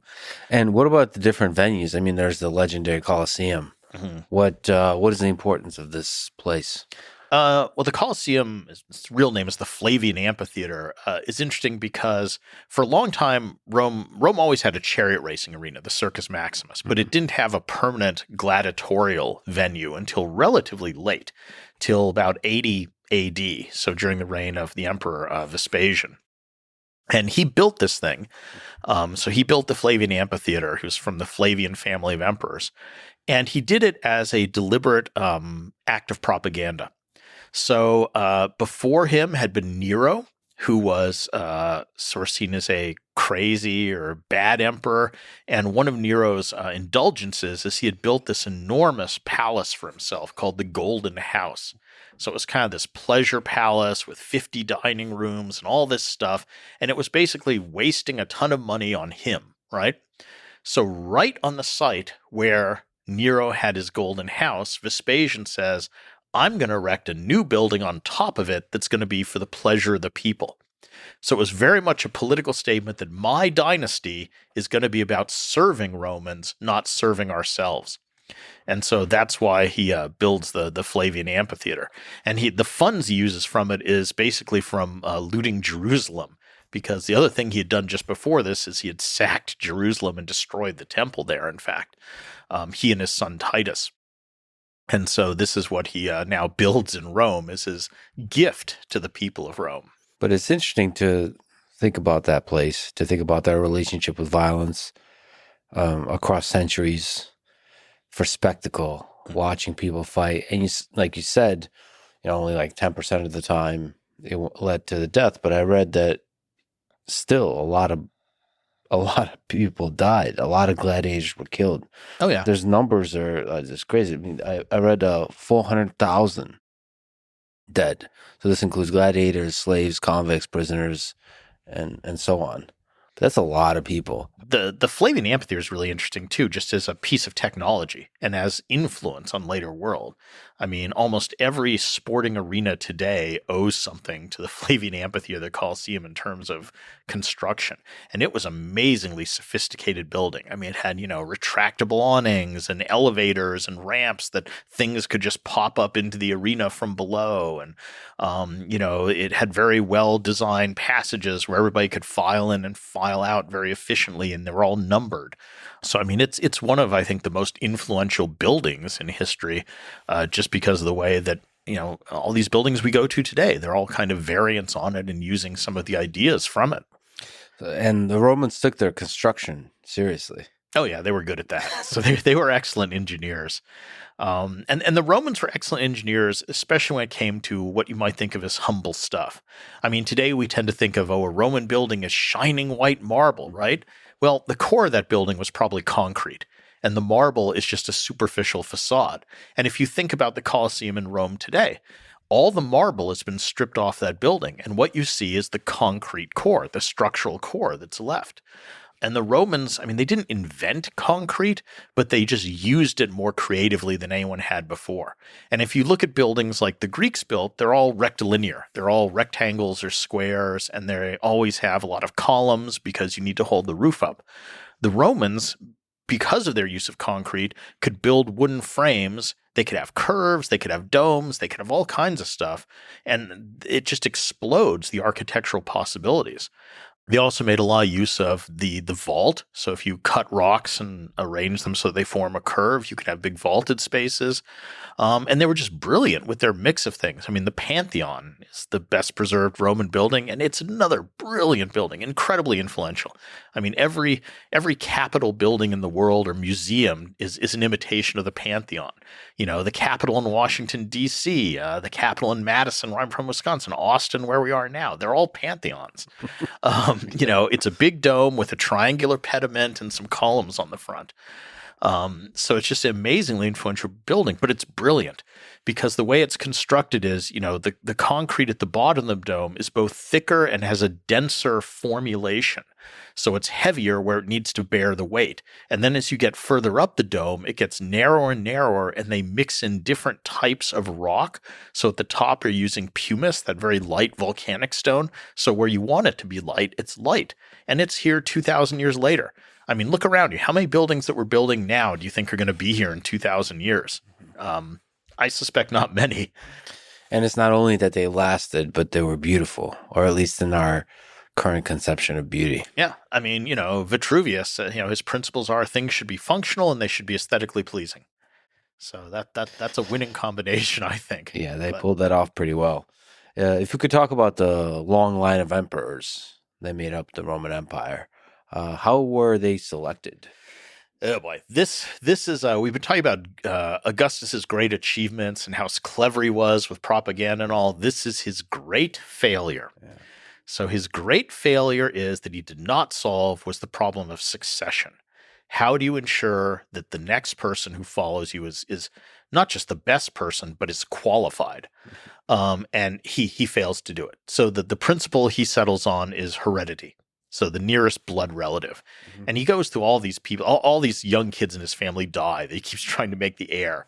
And he ends up making his heir Tiberius, who he never liked. It was his stepson. He didn't like him, but he ends up inheriting it. And the next set of emperors, the Julio-Claudians, which is the family that Augustus starts, they all basically are who is the nearest male relative to the previous emperor. And that's how we get a lot of crazy emperors like Caligula or Nero. And then the next family, the Flavians, the first guy is kind of an Augustus. It's Vespasian, the one who builds the Flavian amphitheater. And then one of his sons takes over Titus, who's okay. And then the next son takes over Domitian, who's nuts again. So heredity just isn't working. Yeah. And Rome fights a couple civil wars. And in 98 AD, we're 100 years now into the empire. And they look back at this track record and say, okay, we've been picking our emperors by heredity. And we've gotten some real duds here, some real problematic people. Is there a way to fix this? And this is one of the few instances where the Romans, who I keep saying are very traditional and resist change, I think actually make a change and realize we got to do something different. And so the next guy looks around and says, okay, forget who's my nearest male relative. Who's the best qualified to be emperor after me? I'll pick that person, and then I'll adopt him as my son. So they kind of stick with the heredity, but now it's this fake adoption. And you end up with a lot of old guys adopting middle-aged adults as their son, which is a little strange, but it works. And so for the next 80 years, you have only 5 emperors, and they're often called the 5 good emperors. They're not related necessarily by blood. They sort of pick the best qualified guy, and they're all sound, competent, good emperors. And the 2nd century AD from Nerva to Marcus Aurelius is often regarded as the high point of the Roman Empire. And a lot of that comes from you have political stability. You have a succession of decent guys being emperor who rule relatively wisely, promote good policies. There's other things working to Rome's advantage, but that's good. And then where it falls apart is where the last guy, Marcus Aurelius, looks around and says, who's the best qualified guy to succeed me? What a coincidence. It's my own dear son, who turns out to be a psycho. And then it all goes downhill. And some people place the sort of the collapse of the Roman Empire there at the end of Marcus Aurelius' rule. Yeah, so 180 AD is one common date for an early date for the end of the Roman Empire because from then on, it's a mixed bag of good and bad emperors. At the very least, this period is when the Roman Empire is at its height on all different kinds of perspectives. Certainly geographically, I mean, at this point stretches from Britain to Mesopotamia, from Egypt up to Germany. Like I said, probably about 50 million people within its boundaries. Within those boundaries, there's relative peace. So, I mean, sometimes people talk about the Pax Romana. I mean, the Romans are fighting lots of people, but within the boundaries, you have relative peace. There's relative economic prosperity. I mean, nothing in the ancient world is that prosperous. It's just a different sort of economy. But it's pretty stable. There's no huge disasters happening yet. Some plagues start in Marcus Aurelius's reign. But yeah, this is pretty much seen as the high point of the Roman Empire, and I think it is. I think that there's truth to that. Let me ask the ridiculously oversimplified question, but who do you think is the greatest Roman emperor? Or maybe your top three? Emperor?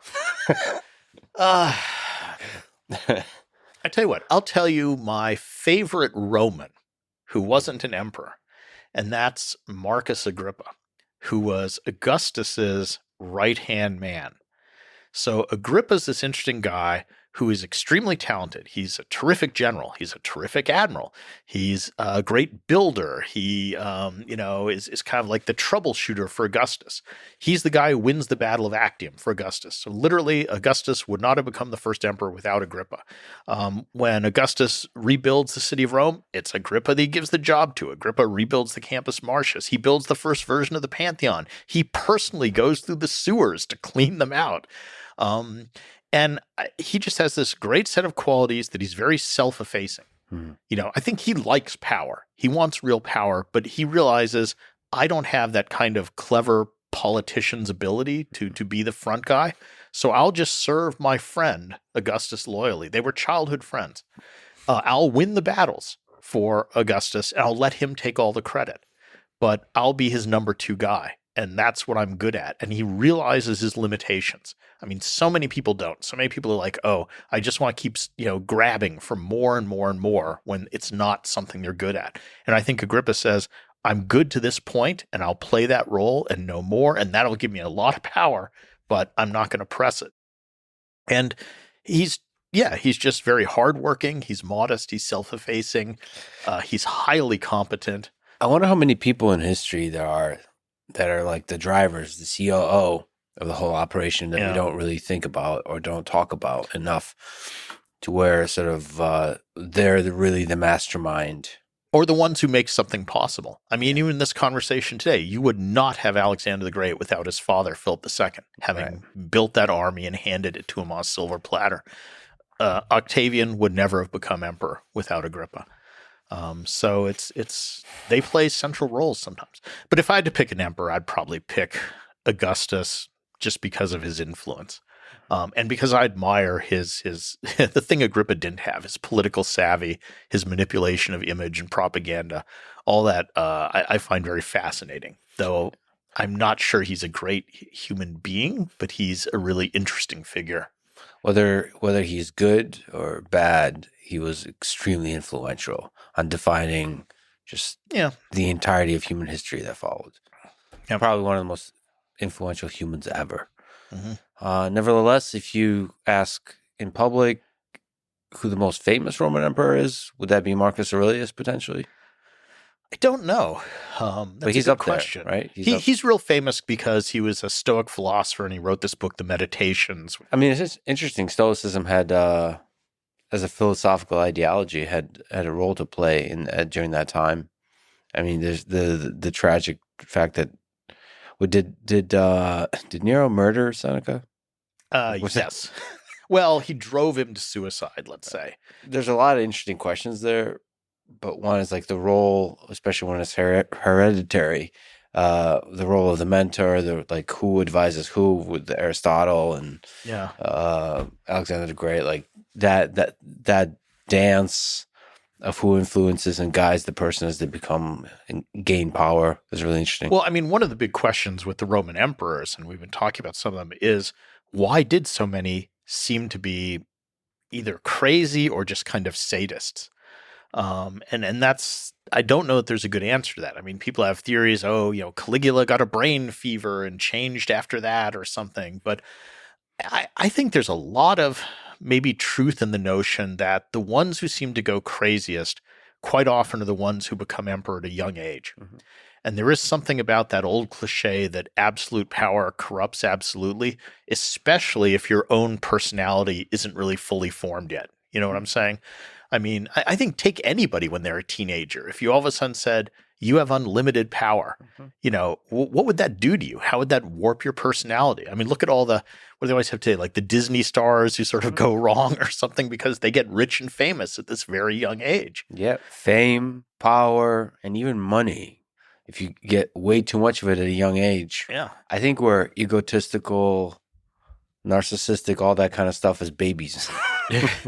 And then when we clash with the world and we figure out the morality of the world, how to interact with others, that other people suffer in all kinds of ways, understand like the cruelty, the beauty of the world, the fact that other people suffer in different ways, the fact that other people are also human and have different perspectives, all of that, in order to develop that, you shouldn't be blocked off from the world, which power and money and fame can do. And conversely, a lot of the emperors we regard as, quote, good emperors are the ones who become emperor at a, middle-aged or something, where their personalities are fully formed, where they're not going to really become different people. And so that works in that theory too. I mean, I don't think it's absolute. And of course, the greatest exception is Octavian Augustus, who, starts his rise to power as a teenager, but somehow doesn't seem to go nuts. Yeah, history So it's not an absolute, but it doesn't help to get that much power at a young age, I think. What does it take to be a successful emperor, would you say? So you say, well, what does it take to be a good Roman emperor? If you were going to draw up, a job description, seeking Roman emperor, what are the qualities and qualifications you would put on it? Obviously, you would put, responsible, good understanding of military, economics, whatever, ability to delegate.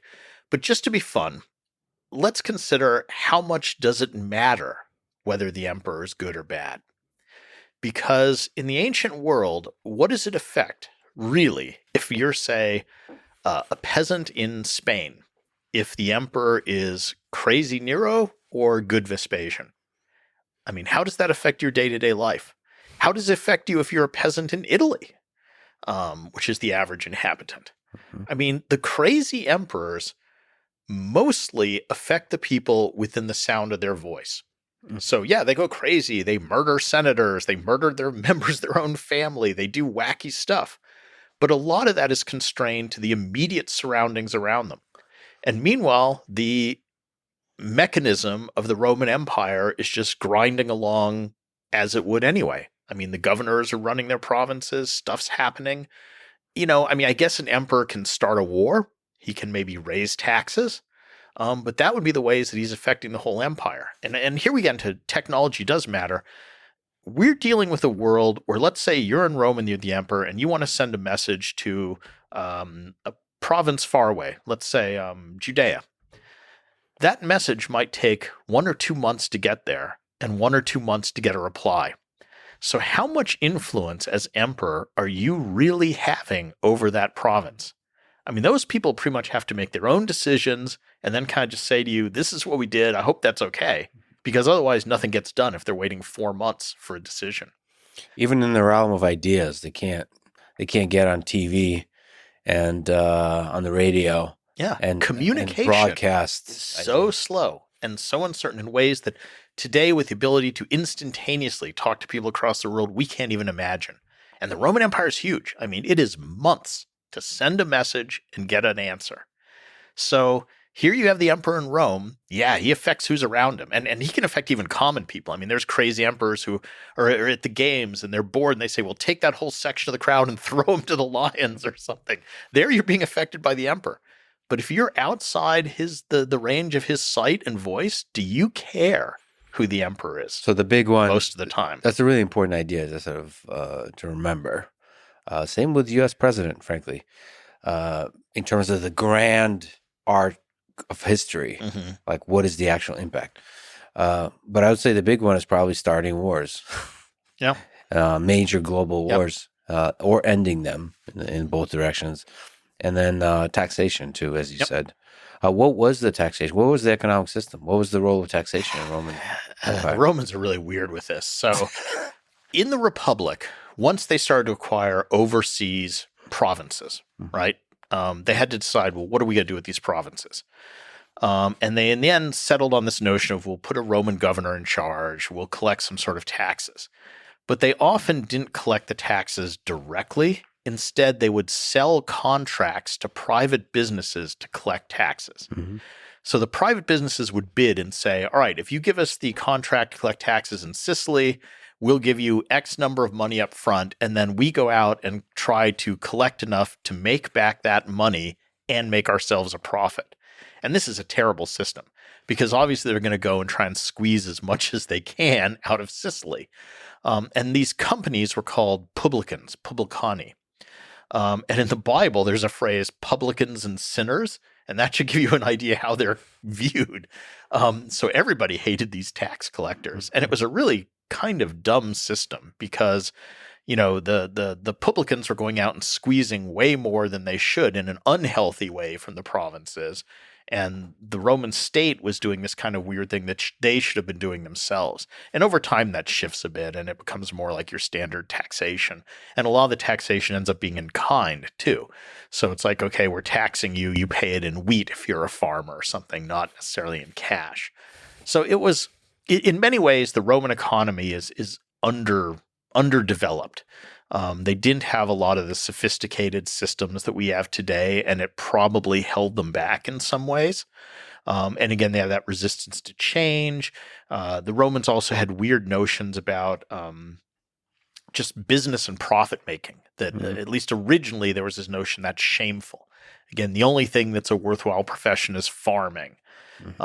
So, you know, rich Romans would get involved in what we would call business, you know, manufacturing, particularly long distance trade with ships, but they would often do it through sort of front companies or employees who did it on their behalf officially. And then they sort of funnel the profits to the guy funding it because they don't want to be soiled with, you know, business, which is beneath them. So the Romans had a lot of weird attitudes about the economy that I think in some ways didn't help. But nevertheless, they had many of the elements of the modern economic system with taxation, the record keeping. They were good at record keeping. So the Romans, I mean, the census is a Roman word. They're the ones that came up with that. So, And obviously the laws around everything. yes. So in certain ways, yes, they were extremely sophisticated. And of course, the biggest thing about people in the ancient world and today is that they weren't stupider than us. I mean, sometimes you get this assumption, oh, well, in the ancient world, they just weren't as smart or something. No. They were fully as intelligent as we were. They didn't have access to the same technology as we do, but that doesn't mean they were any less smart. Can we talk about the crisis of the 3rd century and the aforementioned Western and Eastern Roman empires, how it split?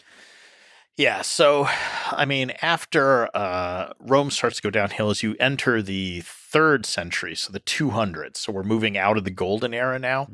I mean, a famous Roman historian, Cassius Dio, who lived right at that moment, very famously wrote of the transition of Marcus Aurelius to what follows, our kingdom now descends from one of gold to one of rust and iron. So even people who were alive at the time had a distinct sense something is going downhill here. And that's interesting because, you know, usually great historical moments are retroactive. And I mean, here's a guy who said, oh, something's going wrong. Something's really going badly now. And a lot of it becomes that the secret is out, that what makes an emperor is who commands the most swords.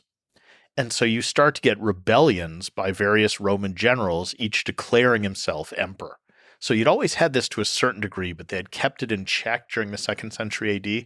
But in the 3rd century, you sometimes get 3 or 4 generals in different parts of the empire all declaring themselves emperor, and then they all rush off to Rome to fight a multi-way civil war. And of course, while they're doing this, the borders are undefended, so barbarians start to see opportunity and come across and start raiding. They start burning and pillaging farms. The civil wars are destroying cities and farms, so the economy is kind of tanking. Then there's less money coming in as taxes. So when one guy finally wins, he jacks up the tax rate to try and make up for it. But now there's fewer people able to pay, and it's all just a vicious cycle. The Romans start to debase the coinage, which means, you take in a gold coin, you melt it down, mix it in with 10% something less valuable, and then stamp it and say it's worth the same. Yeah. Well, people aren't stupid. They're going to know that's only 90% of that gold coin. They've invented inflation. And you get horrific inflation uncontrolled. So, the economy goes downhill. Barbarians are raiding. You have internal instability. In 1 year, you have something like 8 or 9 different guys go through as emperor in 238. So it's a mess.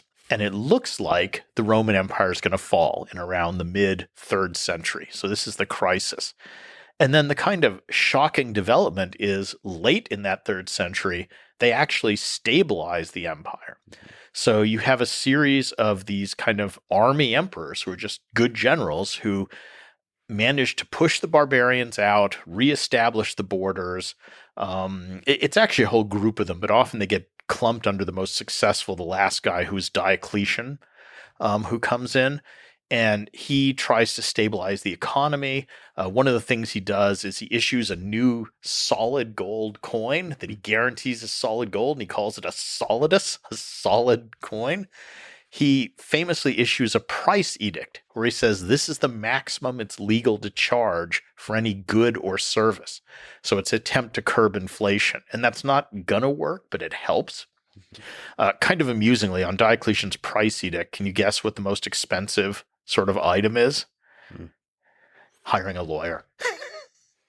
So some things never change, right? Oh, that's interesting. I mean, in that system, there's probably a huge amount of lawyers. Yeah, I mean, even lawyer isn't quite the right word. Romans didn't have true lawyers, but they had people you would hire to do legal stuff or give you legal advice. But anyway, no, the price edict is really fascinating because it's this long list of stuff, and you can see, a good pair of shoes, a bad pair of shoes, how much each costs, and you can see the relative value of things. Mm-hmm. So, what was food versus clothing? What was, going to the barber versus hiring a doctor, all that kind of stuff. So it's a really fun document to just mess around with. But anyway, so Diocletian stabilizes basically the empire and these other guys as well, and gives it a new lease on life. So it seems by the end of the 3rd century that Rome is going to continue. And then as we go into the 4th century, you have the really dramatic thing where Constantine comes along and converts to Christianity. And at the time he converts, the percentage of Christians in the empire is small. 10% at most, something like that. Who knows? But it's quite small. And all of a sudden you have this weird thing where now the emperor belongs to this new religion. What does this mean? You can debate a lot how sincere Constantine's conversion was. It's a little bit of a weird thing where he clearly is using it as a way to fire up the troops before a crucial battle to say, hey, I just had this dream and this god promised us victory if we put his magic symbol on our shields. And this would be okay, except that he had done this a couple times before. So one time it was Helios, the sun god. One time it was another god. Even after he converts, he continues to mint coins and stuff with other gods on them. He continues to worship other gods. But he also kind of seems sincere in his conversion. It's just, I think the question is, how much does he understand his new religion? Maybe more than is it sincere? But that's a real turning point. So now as we go into the 4th century, we have this thing with Constantine, the new religion. And the other thing that happens is the empire is really just too big to govern effectively. It's that thing we're talking about. It's too large. The communication is too slow, and it starts to naturally fragment. And at times they try systems where they split it into 4. So under Diocletian, he tries the tetrarchy, where he splits the empire into 4, and you actually have sort of 4 emperors working together as a team. More commonly, it just splits east-west. So from that point on, you really start to have the history of the Western Empire going in one direction, the Eastern Empire in the other. You tend to have 2 emperors, though there are moments occasionally where they reunite. So that's a big development as well, and that's a turning point. So the most common date that people say, maybe you can correct me on this, that the Roman Empire fell is 476 AD. They're referring to the fall, quote unquote, of the Western Roman Empire. So why did the Roman Empire fall? Yeah, this is a real game. Pick your favorite date for the fall of the Roman Empire. 476 is a very common one. And what happens in that year is a barbarian king comes down into Italy and deposes a guy named Romulus Augustulus, which is an amazing name. It's combining the names of the founder of Rome, Romulus, with Augustus, the second founder of Rome. And so some people say that's the end of the Roman Empire. Sure. But others say it's 410 when Alaric sacks Rome for the first time. Others say it's 455 when the Vandals come and sack Rome and do a much more thorough job of it this time. Some say it's 180 when Marcus Aurelius picks poorly in succession. Some say it's 31 when Octavian wins the Battle of Actium and kills the Roman Republic. Or you can go past that date and say it's 1453 when the Eastern Roman Empire finally falls. And I mean, the Eastern Empire is legitimately the Roman Empire. If you would go and ask them, who are you? They wouldn't say, we're the Byzantines, we're the Eastern Roman Empire. They would just say, we're the Romans. And they have a completely legitimate claim to do that. So this whole game of when does the empire fall is problematic. And the other thing is all those dates about invasions that cluster around the 400s, so 410, 455, 476, you have to ask yourself, who counts as a real Roman by that point? Because for a while now, the Romans themselves are often coming from barbarians, are crossing that boundary. Roman generals, they might get raised as a Hun, then serve with the Roman army for a while, then not, or Visigoths or not. That's been going on for a long time. So what makes someone a real Roman? How do you tell that the guy kicked out in 476 was a, quote, real Roman and the barbarian king who took his place wasn't? That's a very arbitrary decision. There's so many interesting things there. So, of course, you described really eloquently the decline that started after Marcus Aurelius. And there's a lot of competing ideas there and the tensions. And just to interrupt you, I hate wishy-washy answers, which is what I kind of said. So I will give you this. Yes. I think by the end of the 5th century AD, the Western Roman Empire has transformed into something different. Yeah. So I don't know what date I can pick for that, but I can say by around 500, I don't know that we can call whatever exists there the Roman Empire anymore. And of course, the barbarians make everything complicated because they seem to be willing to fight on every side, and they're like fluid. Yes, which they integrate fast, and it just makes the whole thing really tricky to say, who's a Roman, who is not, and at which point did it like. And barbarians have been forming large parts of the Roman army for centuries. It's extremely fluid and not at all just clear sides here. So it's a mess. From a military perspective, perhaps, what are some things that stand out to you on the pressure from the barbarians, the conflicts, whether it's the Huns or the Visigoths? There was a military strategist, a guy named Edward Luttwak, who wrote this book, The Grand Strategy of the Roman Empire, which was basically about frontiers and how did the Romans define their frontier. And everybody's jumped on this and argued about it and says it's wrong and all, but started this debate among Roman historians about, what does frontier mean to the Romans? Did they conceive of their empires having a border, or was it always expanding, or what? And did they have a grand strategy? I mean, today, militaries have a strategy where we want to achieve this, we want to exert force here, we want to protect these areas. Did the Romans even visualize their empire in that sort of grand strategic way? And it's a real debate. I mean, there's some things that suggest, here they tried to rationalize the border and shorten it by taking this territory. Other people see it as just kind of random. So that's an interesting take, is how do the Romans conceive of empire? I mean, if you look back at someone like Virgil at the time of Augustus, he said, well, the gods granted Rome empire without end. So it's that open-ended thing. But even under Augustus, he seems to be pulling back and saying, well, I'm going to kind of stop at the Rhine. I'm going to kind of stop at the Danube. We don't need to keep expanding forever in the way we've been doing. So, I mean, that's an interesting concept of how do the Romans see their empire? Does it have a boundary? What are those boundaries? What does that mean? And then barbarians were very much making that boundary even more difficult to kind of define it, even if you wanted to. Right. And again, the other fun debate is, were these invasions, when the Visigoths cross the Danube and come into the Roman Empire, is this an invasion as it was originally described, or is it a migration, as some scholars have started calling it? Because the Visigoths were fleeing pressure from another Gothic group, and they were fleeing pressure from the Huns. And I mean, a lot of the early Gothic peoples who come into the Roman Empire are basically seeking asylum. They're saying, will you give us a piece of territory to live on within the boundaries of the empire? And in return, we will fight for you against external enemies. And the Romans make these deals with some of the Goths. In fact, they made a pretty good deal with the Goths, one group of Goths, to do exactly that. Like, you can settle within the boundaries, we'll feed you, we'll give you a certain amount of stuff, and you fight for us. And then the Romans treated them really badly. They kind of didn't supply what they had promised, and so they turned against the Romans with good reason. So the Romans blundered in these things too. So is it correct that the Visigoths fought on the side of the Romans against Attila the Hun? Some of them did. Okay. So again, there were various groups on both sides of those battles. So Attila is the famous Hun, and he comes into the Roman Empire and seems to be heading right for Rome to, knock it off.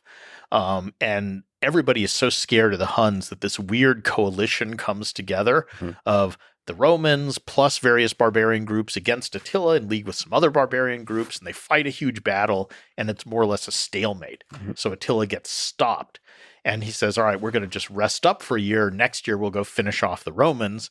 Next year comes, he heads down into Italy, he's heading straight for Rome, and the Pope goes and meets Attila, and they have lunch together at this river. And at the end of the lunch, Attila goes back and says, I changed my mind. We're going to go back up to France, hang around for another year. We'll finish off the Romans later. And, Christian sources say saints appeared in the sky with flaming swords and, scared away Attila. Some other sources say, well, the Pope gave Attila a huge bribe to go away for a while. Believe whichever you like. But then Attila ends up dying on his wedding night before he comes back under mysterious circumstances. And so that never materializes. And the Huns kind of fragment after his death. So what was the definitive blow by the barbarians, by the Visigoths? The barbarians are so many different groups. And weirdly, I think an important one that sometimes people tend to focus on the Huns and the Goths. The Vandals end up going to Spain, conquering Spain, and then crossing over into North Africa and kind of conquering North Africa as well. And Spain and North Africa were some of the main areas that food surpluses were collected from and sent to Rome to feed the city of Rome. And it's after those Vandal invasions or the takeover of those areas that the population of Rome plummets. So I think that's an interesting moment where, the city of Rome had always been this symbol, and already it was no longer the capital. The emperors had moved to Ravenna, a little bit north, because it was surrounded by swamps, so it was more defensible. But there is something important about that old symbolic capital now just collapsing in terms of population, numbers, really no longer having importance because literally its food supply is cut off by losing those areas of the empire. And of course, the capital, Constantine had founded a new second capital at what used to be Byzantium, a Greek city on the Bosphorus, which becomes Constantinople. He names it not very modestly after himself. And that now is really the dominant city for any of the Roman empires, Eastern or Western. So if you're actually living in that century, the 5th century, it's kind of like the Western Roman Empire dies with a whimper.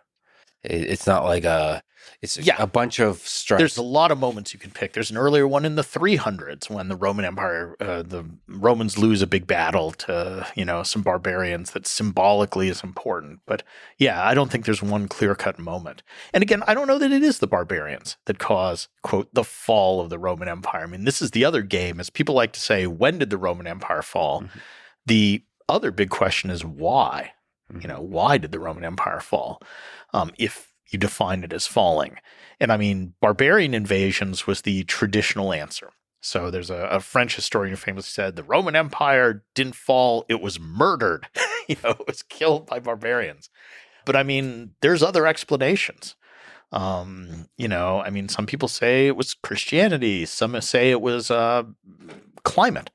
That the Roman Empire flourished during this moment of luck when just the climate was good, and then you get this sort of late Roman Little Ice Age, and everything goes downhill, and that's what caused it. There's some that say things like disease. There were a whole series of waves of plague that started to hit under Marcus Aurelius and continued after him, which seemed to have caused real serious death and economic disruption. I mean, that's a decent explanation. Another popular one is moral decline, which I don't think really works well. You even get the people saying, lead poisoning, but that's not true because they were drinking out of the same pipes when the empire was expanding, right? Yeah, that's fascinating. But often we kind of agree that's something that you've talked about quite a bit, is the military perspective is the one that defines the rise and fall of empires. You have a really great lecture series called the Decisive Battles of World History, which is another fascinating perspective to look at world history. Yeah. What makes a battle decisive? The easiest definition is it causes an immediate change in political structure. So who's in charge? So the classic decisive political battle is Alexander beats King Darius III at the Battle of Gaugamela. And in that moment, we switch from the ruler of the entire huge Persian Empire being Darius to now being Alexander, from it being Persian to being controlled by the Macedonians. So there is one afternoon has this dramatic switch over an enormous geographic area, right? So that's a decisive battle, and that you see that immediate change. Other types of decisive battles are ones that might have more unforeseen long-term effects. You may not realize this is decisive at the time, but from a longer perspective, it is. And often those are ones that either allow some new people or idea or institution to either grow or have its growth curbed. Mm-hmm. So at various points, we have, empires that were expanding and basically were stopped at some battle. And so you say, well, if they hadn't been stopped there, they might have gone on to dominate this whole area. Or conversely, you could say Rome they were one place before the Second Punic War. After the Second Punic War, they were this dominant force. Mm-hmm. So you could pick one of those battles and say that was decisive in setting them on this new path. It's also an opportunity to demonstrate a new technology. And if that technology is effective, yes, it changes history because that was either tactical or literally the technology used. So how important is technology, that technological advantage in war? Huge. I mean, the history of warfare is basically the history of technological change often. So, I mean, there's all the great moments of transition. For a long time, we fought with, hand-to-hand, with metal weapons. Then you start to have the gunpowder revolution, which causes all sorts of shifts there. There's big changes. Planes, when they become a huge force. I mean, World War II is this crazy time where planes go from literally biplanes, string and wood, to jets 4 years later. So that's this moment of incredibly fast technological change. Going into World War II, everybody thinks it's all about battleships. Who's got the biggest battleships? 4 years later, battleships are just junk. Let's just scrap them. It's all about aircraft carriers. And that's everything war at sea. So you have these moments of particularly in warfare, almost accelerated technological change where things happen very rapidly. And the civilization or the nation or the army that adapts more quickly to the new technology will often be the one that wins. And we've seen that story over and over and over again in history. It's also interesting how much geography that you mentioned a few times affects wars. The result of wars, the rise and fall of empires, all of it. As silly as it is. It's not the people or the technology. It's like sometimes literally that there's rivers. I think there's a real geographic determinism to civilization itself. I mean, if you look at where civilization arose, it's in Mesopotamia in sort of a swampy land between two rivers. It's in the Nile River Delta, where the same situation. It's in the Indus River, where you have the same thing. And it's along the Yellow Rivers and the Yangtze Rivers, where it's the same thing. Mm-hmm. So, I mean, that is geographically determined where those great civilizations of, Asia, or Europe are going to arise. It's very much determined by that. And often the course of history has that strong geographical determination. I mean, you can argue that all of ancient Egyptian society is kind of based around the cycle of the Nile flood, because it was so predictable and everything depended on it. And their whole religion actually develops around that. And in Mesopotamia, the same thing. The way their religion develops is a reaction to the particular geographic environment that those people grew up in. So that's a very profound influence on civilization. One of my professors once said to me, the best map of the Roman Empire isn't any of these maps with political borders. It would be a map that shows the zone in which it's possible to cultivate olives. So if you simply get a map and map onto it where you could grow olives during this time, let's say 1st century AD, it corresponds exactly, I mean really closely, to the areas that are most heavily Romanized. Now, I'm not going to say that, but there is something to that. Where Roman culture spread successfully is where people grow the same crops. And that's just one of those fundamental things. Yeah, I mean, you so beautifully put that the perspective can change dramatically how you see history. I mean, you could probably tell world history through what? Through olives, cinnamon, and gold. Mm-hmm. Yeah, that's become really trendy, is to look at history through objects. And I mean, for the Romans, the diet is huge. Mm-hmm. I mean, probably 80% of the people in the Roman world ate basically a diet of olive oil, wine, and wheat, right? Mm-hmm. That those three crops are the basic crops that they subsisted on. And just the way you have to grow those crops, where you grow them, that dictates so much, about culture. And the Romans saw it that way. Mm-hmm. One of my favorite documents from the ancient world, and they defined civilization that way. So the Romans, civilized people ate those crops, mm-hmm. and non-civilized people ate different food. Mm-hmm. So there's this letter from a Greek who was serving as an administrator in the Roman government, and he gets posted to Germany. Okay, to the far north. Mm-hmm. And he writes these pathetic letters back home to his family saying, the inhabitants here lead the most wretched existence of all mankind, mm-hmm. for they cultivate no olives and they grow no grapes.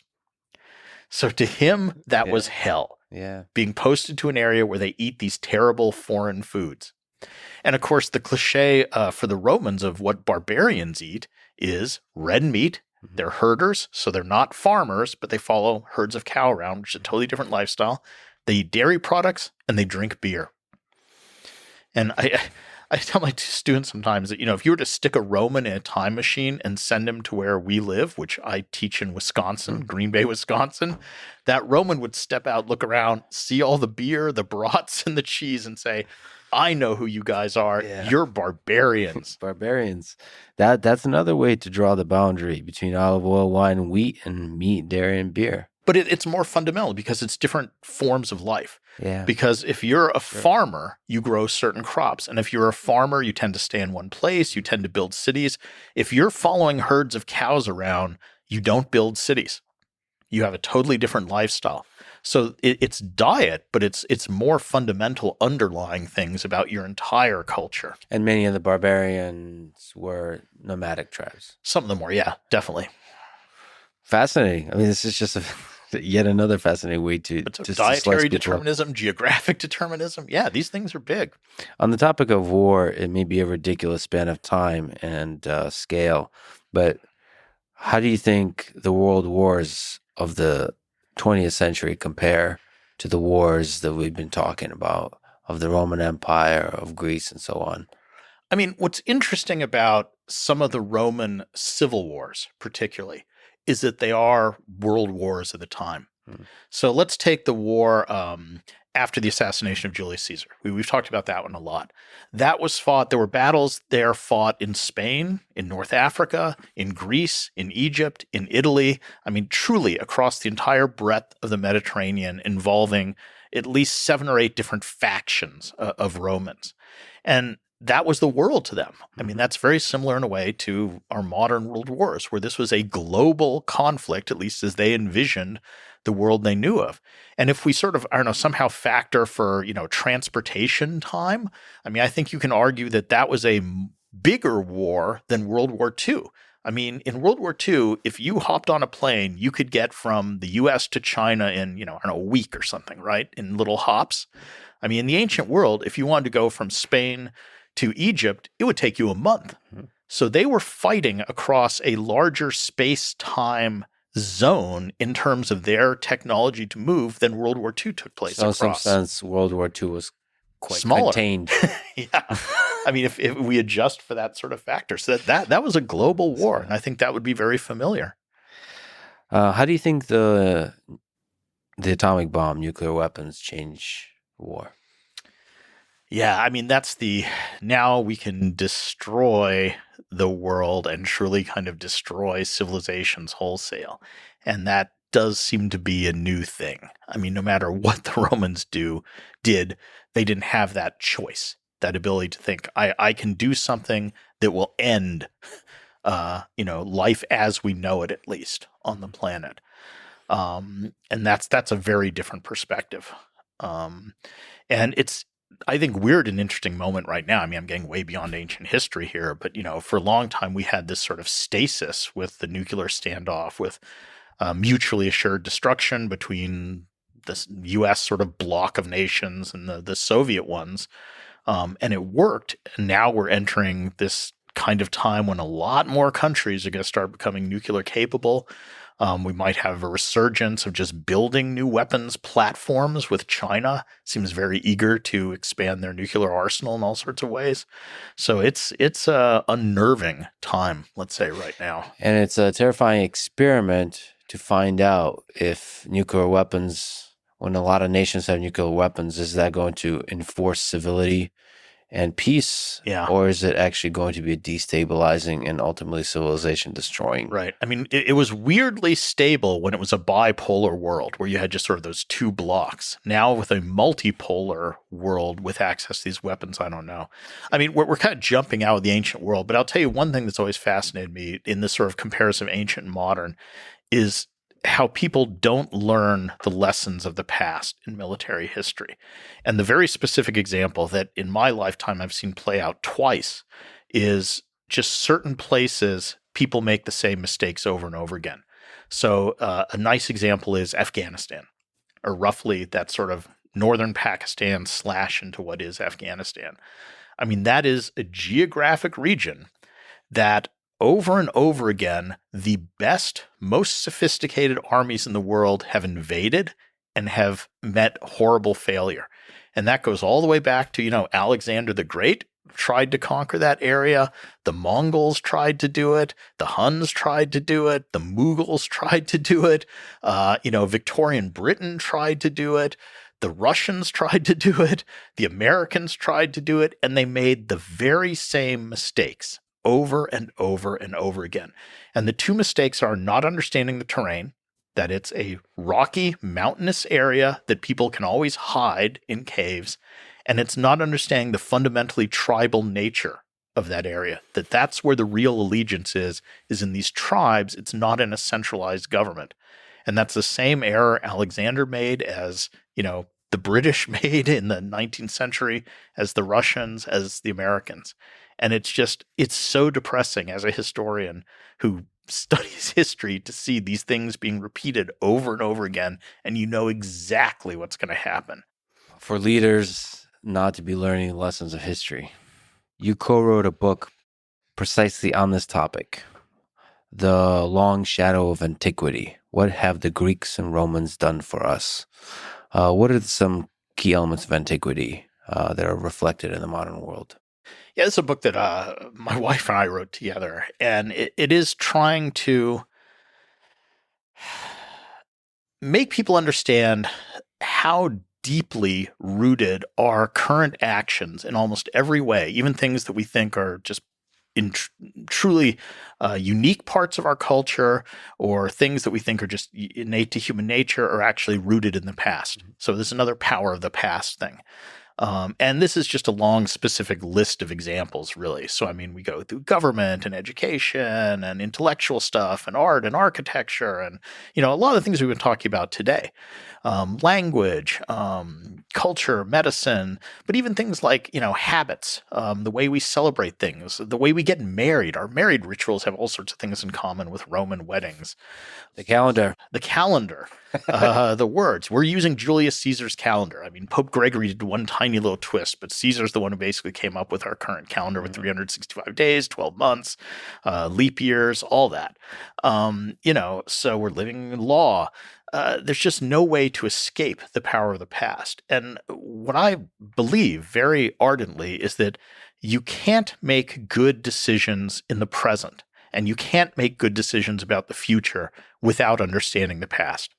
And that's not just true with your own life, but it's in understanding others. So it's not only your own past you have to understand, but you have to understand other people, what's influencing them. So you can't interact with others unless you understand where they're coming from. And the answer to where they're coming from is where they came from, and what shaped them and what forces affect them. So I think it's absolutely vital to have some understanding of the past in order to make competent decisions in the present. What are some of the problems when we try to gain lessons from history and look back? We've spoken about them a bit, the bias of the historian. Maybe what are the problems in studying history and how do we avoid them? Probably the biggest problems are the sources themselves, the incompleteness of them. And this gets more intense the farther back we go in time. Yes. So if you say, I want to write a book about the 19th century, there is more material available for almost any topic you want to pick than you could possibly go through in your lifetime. If you say, I want to write a book about the Roman world, this is a very different thing. In my office, I have a bookshelf that's, 8 feet high, 10 feet wide, and it contains pretty much all the main surviving Greek and Roman literary texts. Mm-hmm. Okay, one bookshelf. Wow. It's a big bookshelf. Yeah. But that's what we use to interpret this world. Now, there's a lot of other types of text. There's, papyri. There's all sorts of things. There are inscriptions. There's archaeological evidence. So there's other stuff. But honestly, 99% of things about the world I study are lost. So then you get into all the issues is what we have surviving a representative example? We know it's not. For example, all the literary texts are written by one tiny group, elite males. Mm-hmm. So that's a problem there. There's the problem of bias. We know that they're not necessarily telling us the truth. They have an agenda. They're representing history in a certain way to achieve certain things. Then there's the problem of transmission. I mean, all those texts are copies of copies of copies of copies.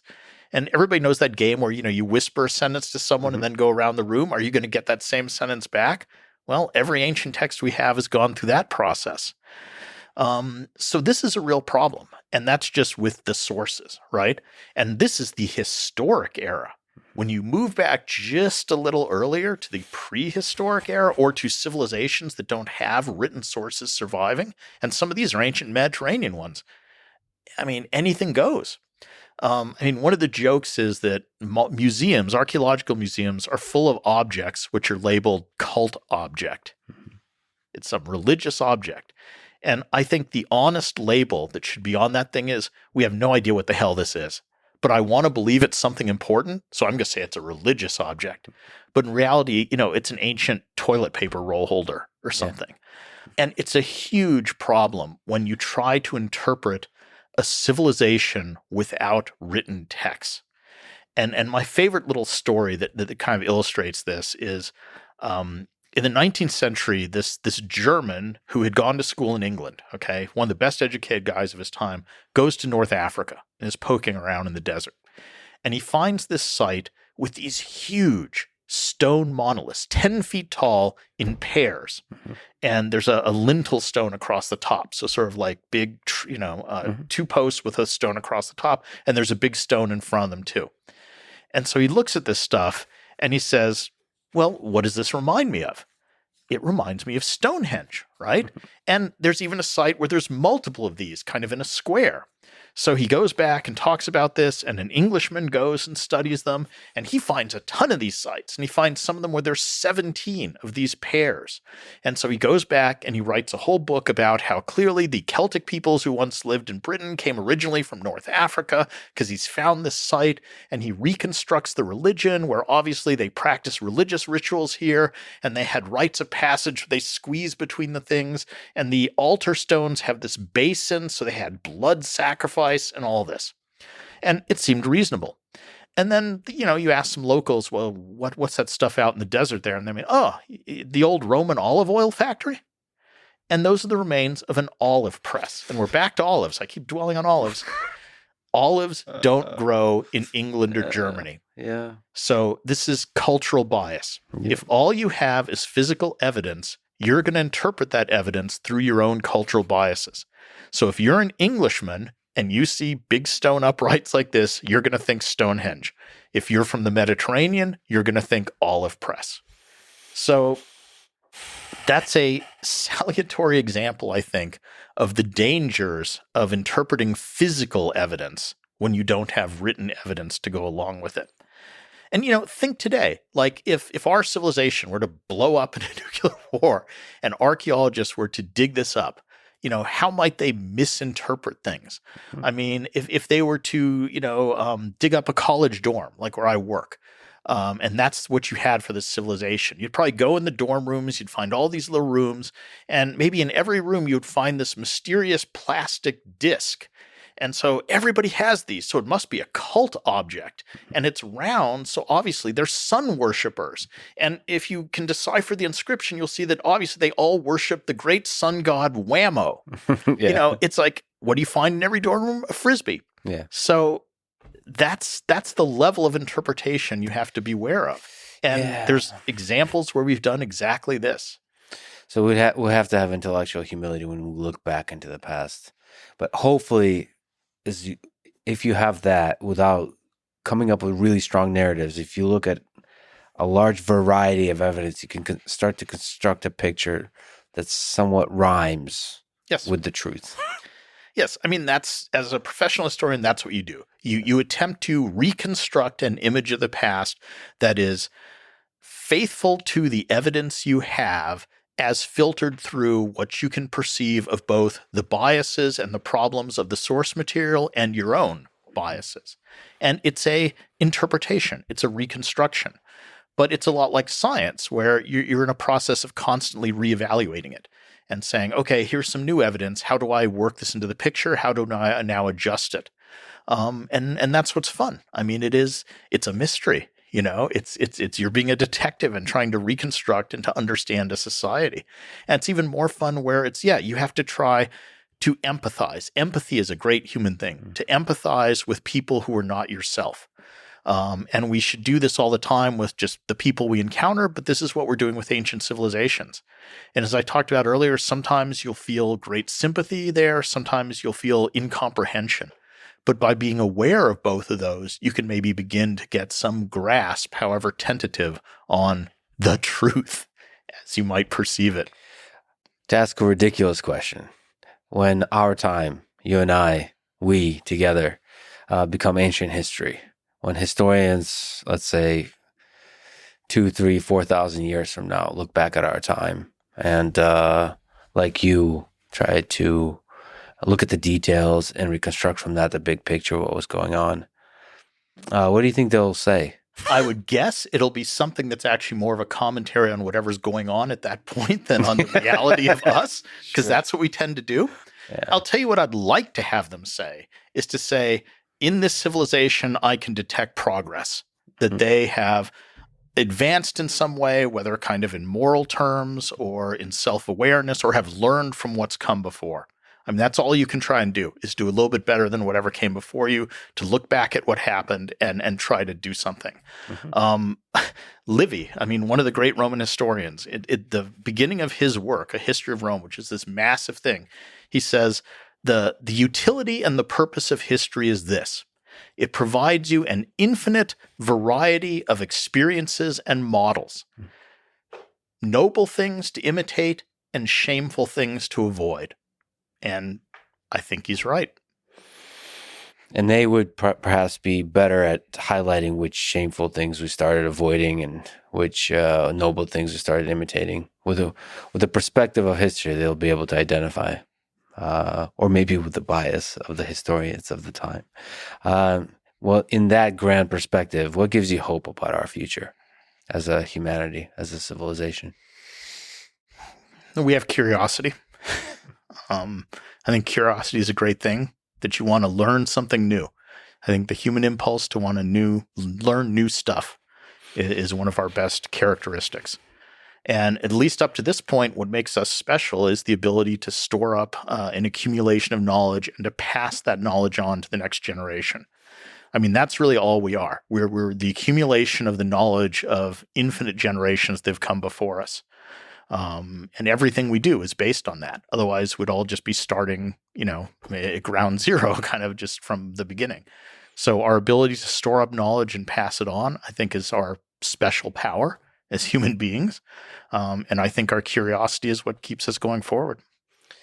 I agree. And for that, I thank you for being one of the most wonderful examples of that, of you yourself being a curious being and emanating that throughout and inspiring a lot of other people to be curious by being out there in the world and teaching. And so thank you for that. And thank you for talking today. No, enjoyed it. It's fun. I obviously like talking about this stuff. Thanks for listening to this conversation with Gregory Aldrete. To support this podcast, please check out our sponsors in the description. And now, let me leave you with some words from Julius Caesar. I came, I saw, I conquered. Thank you for listening and hope to see you next time.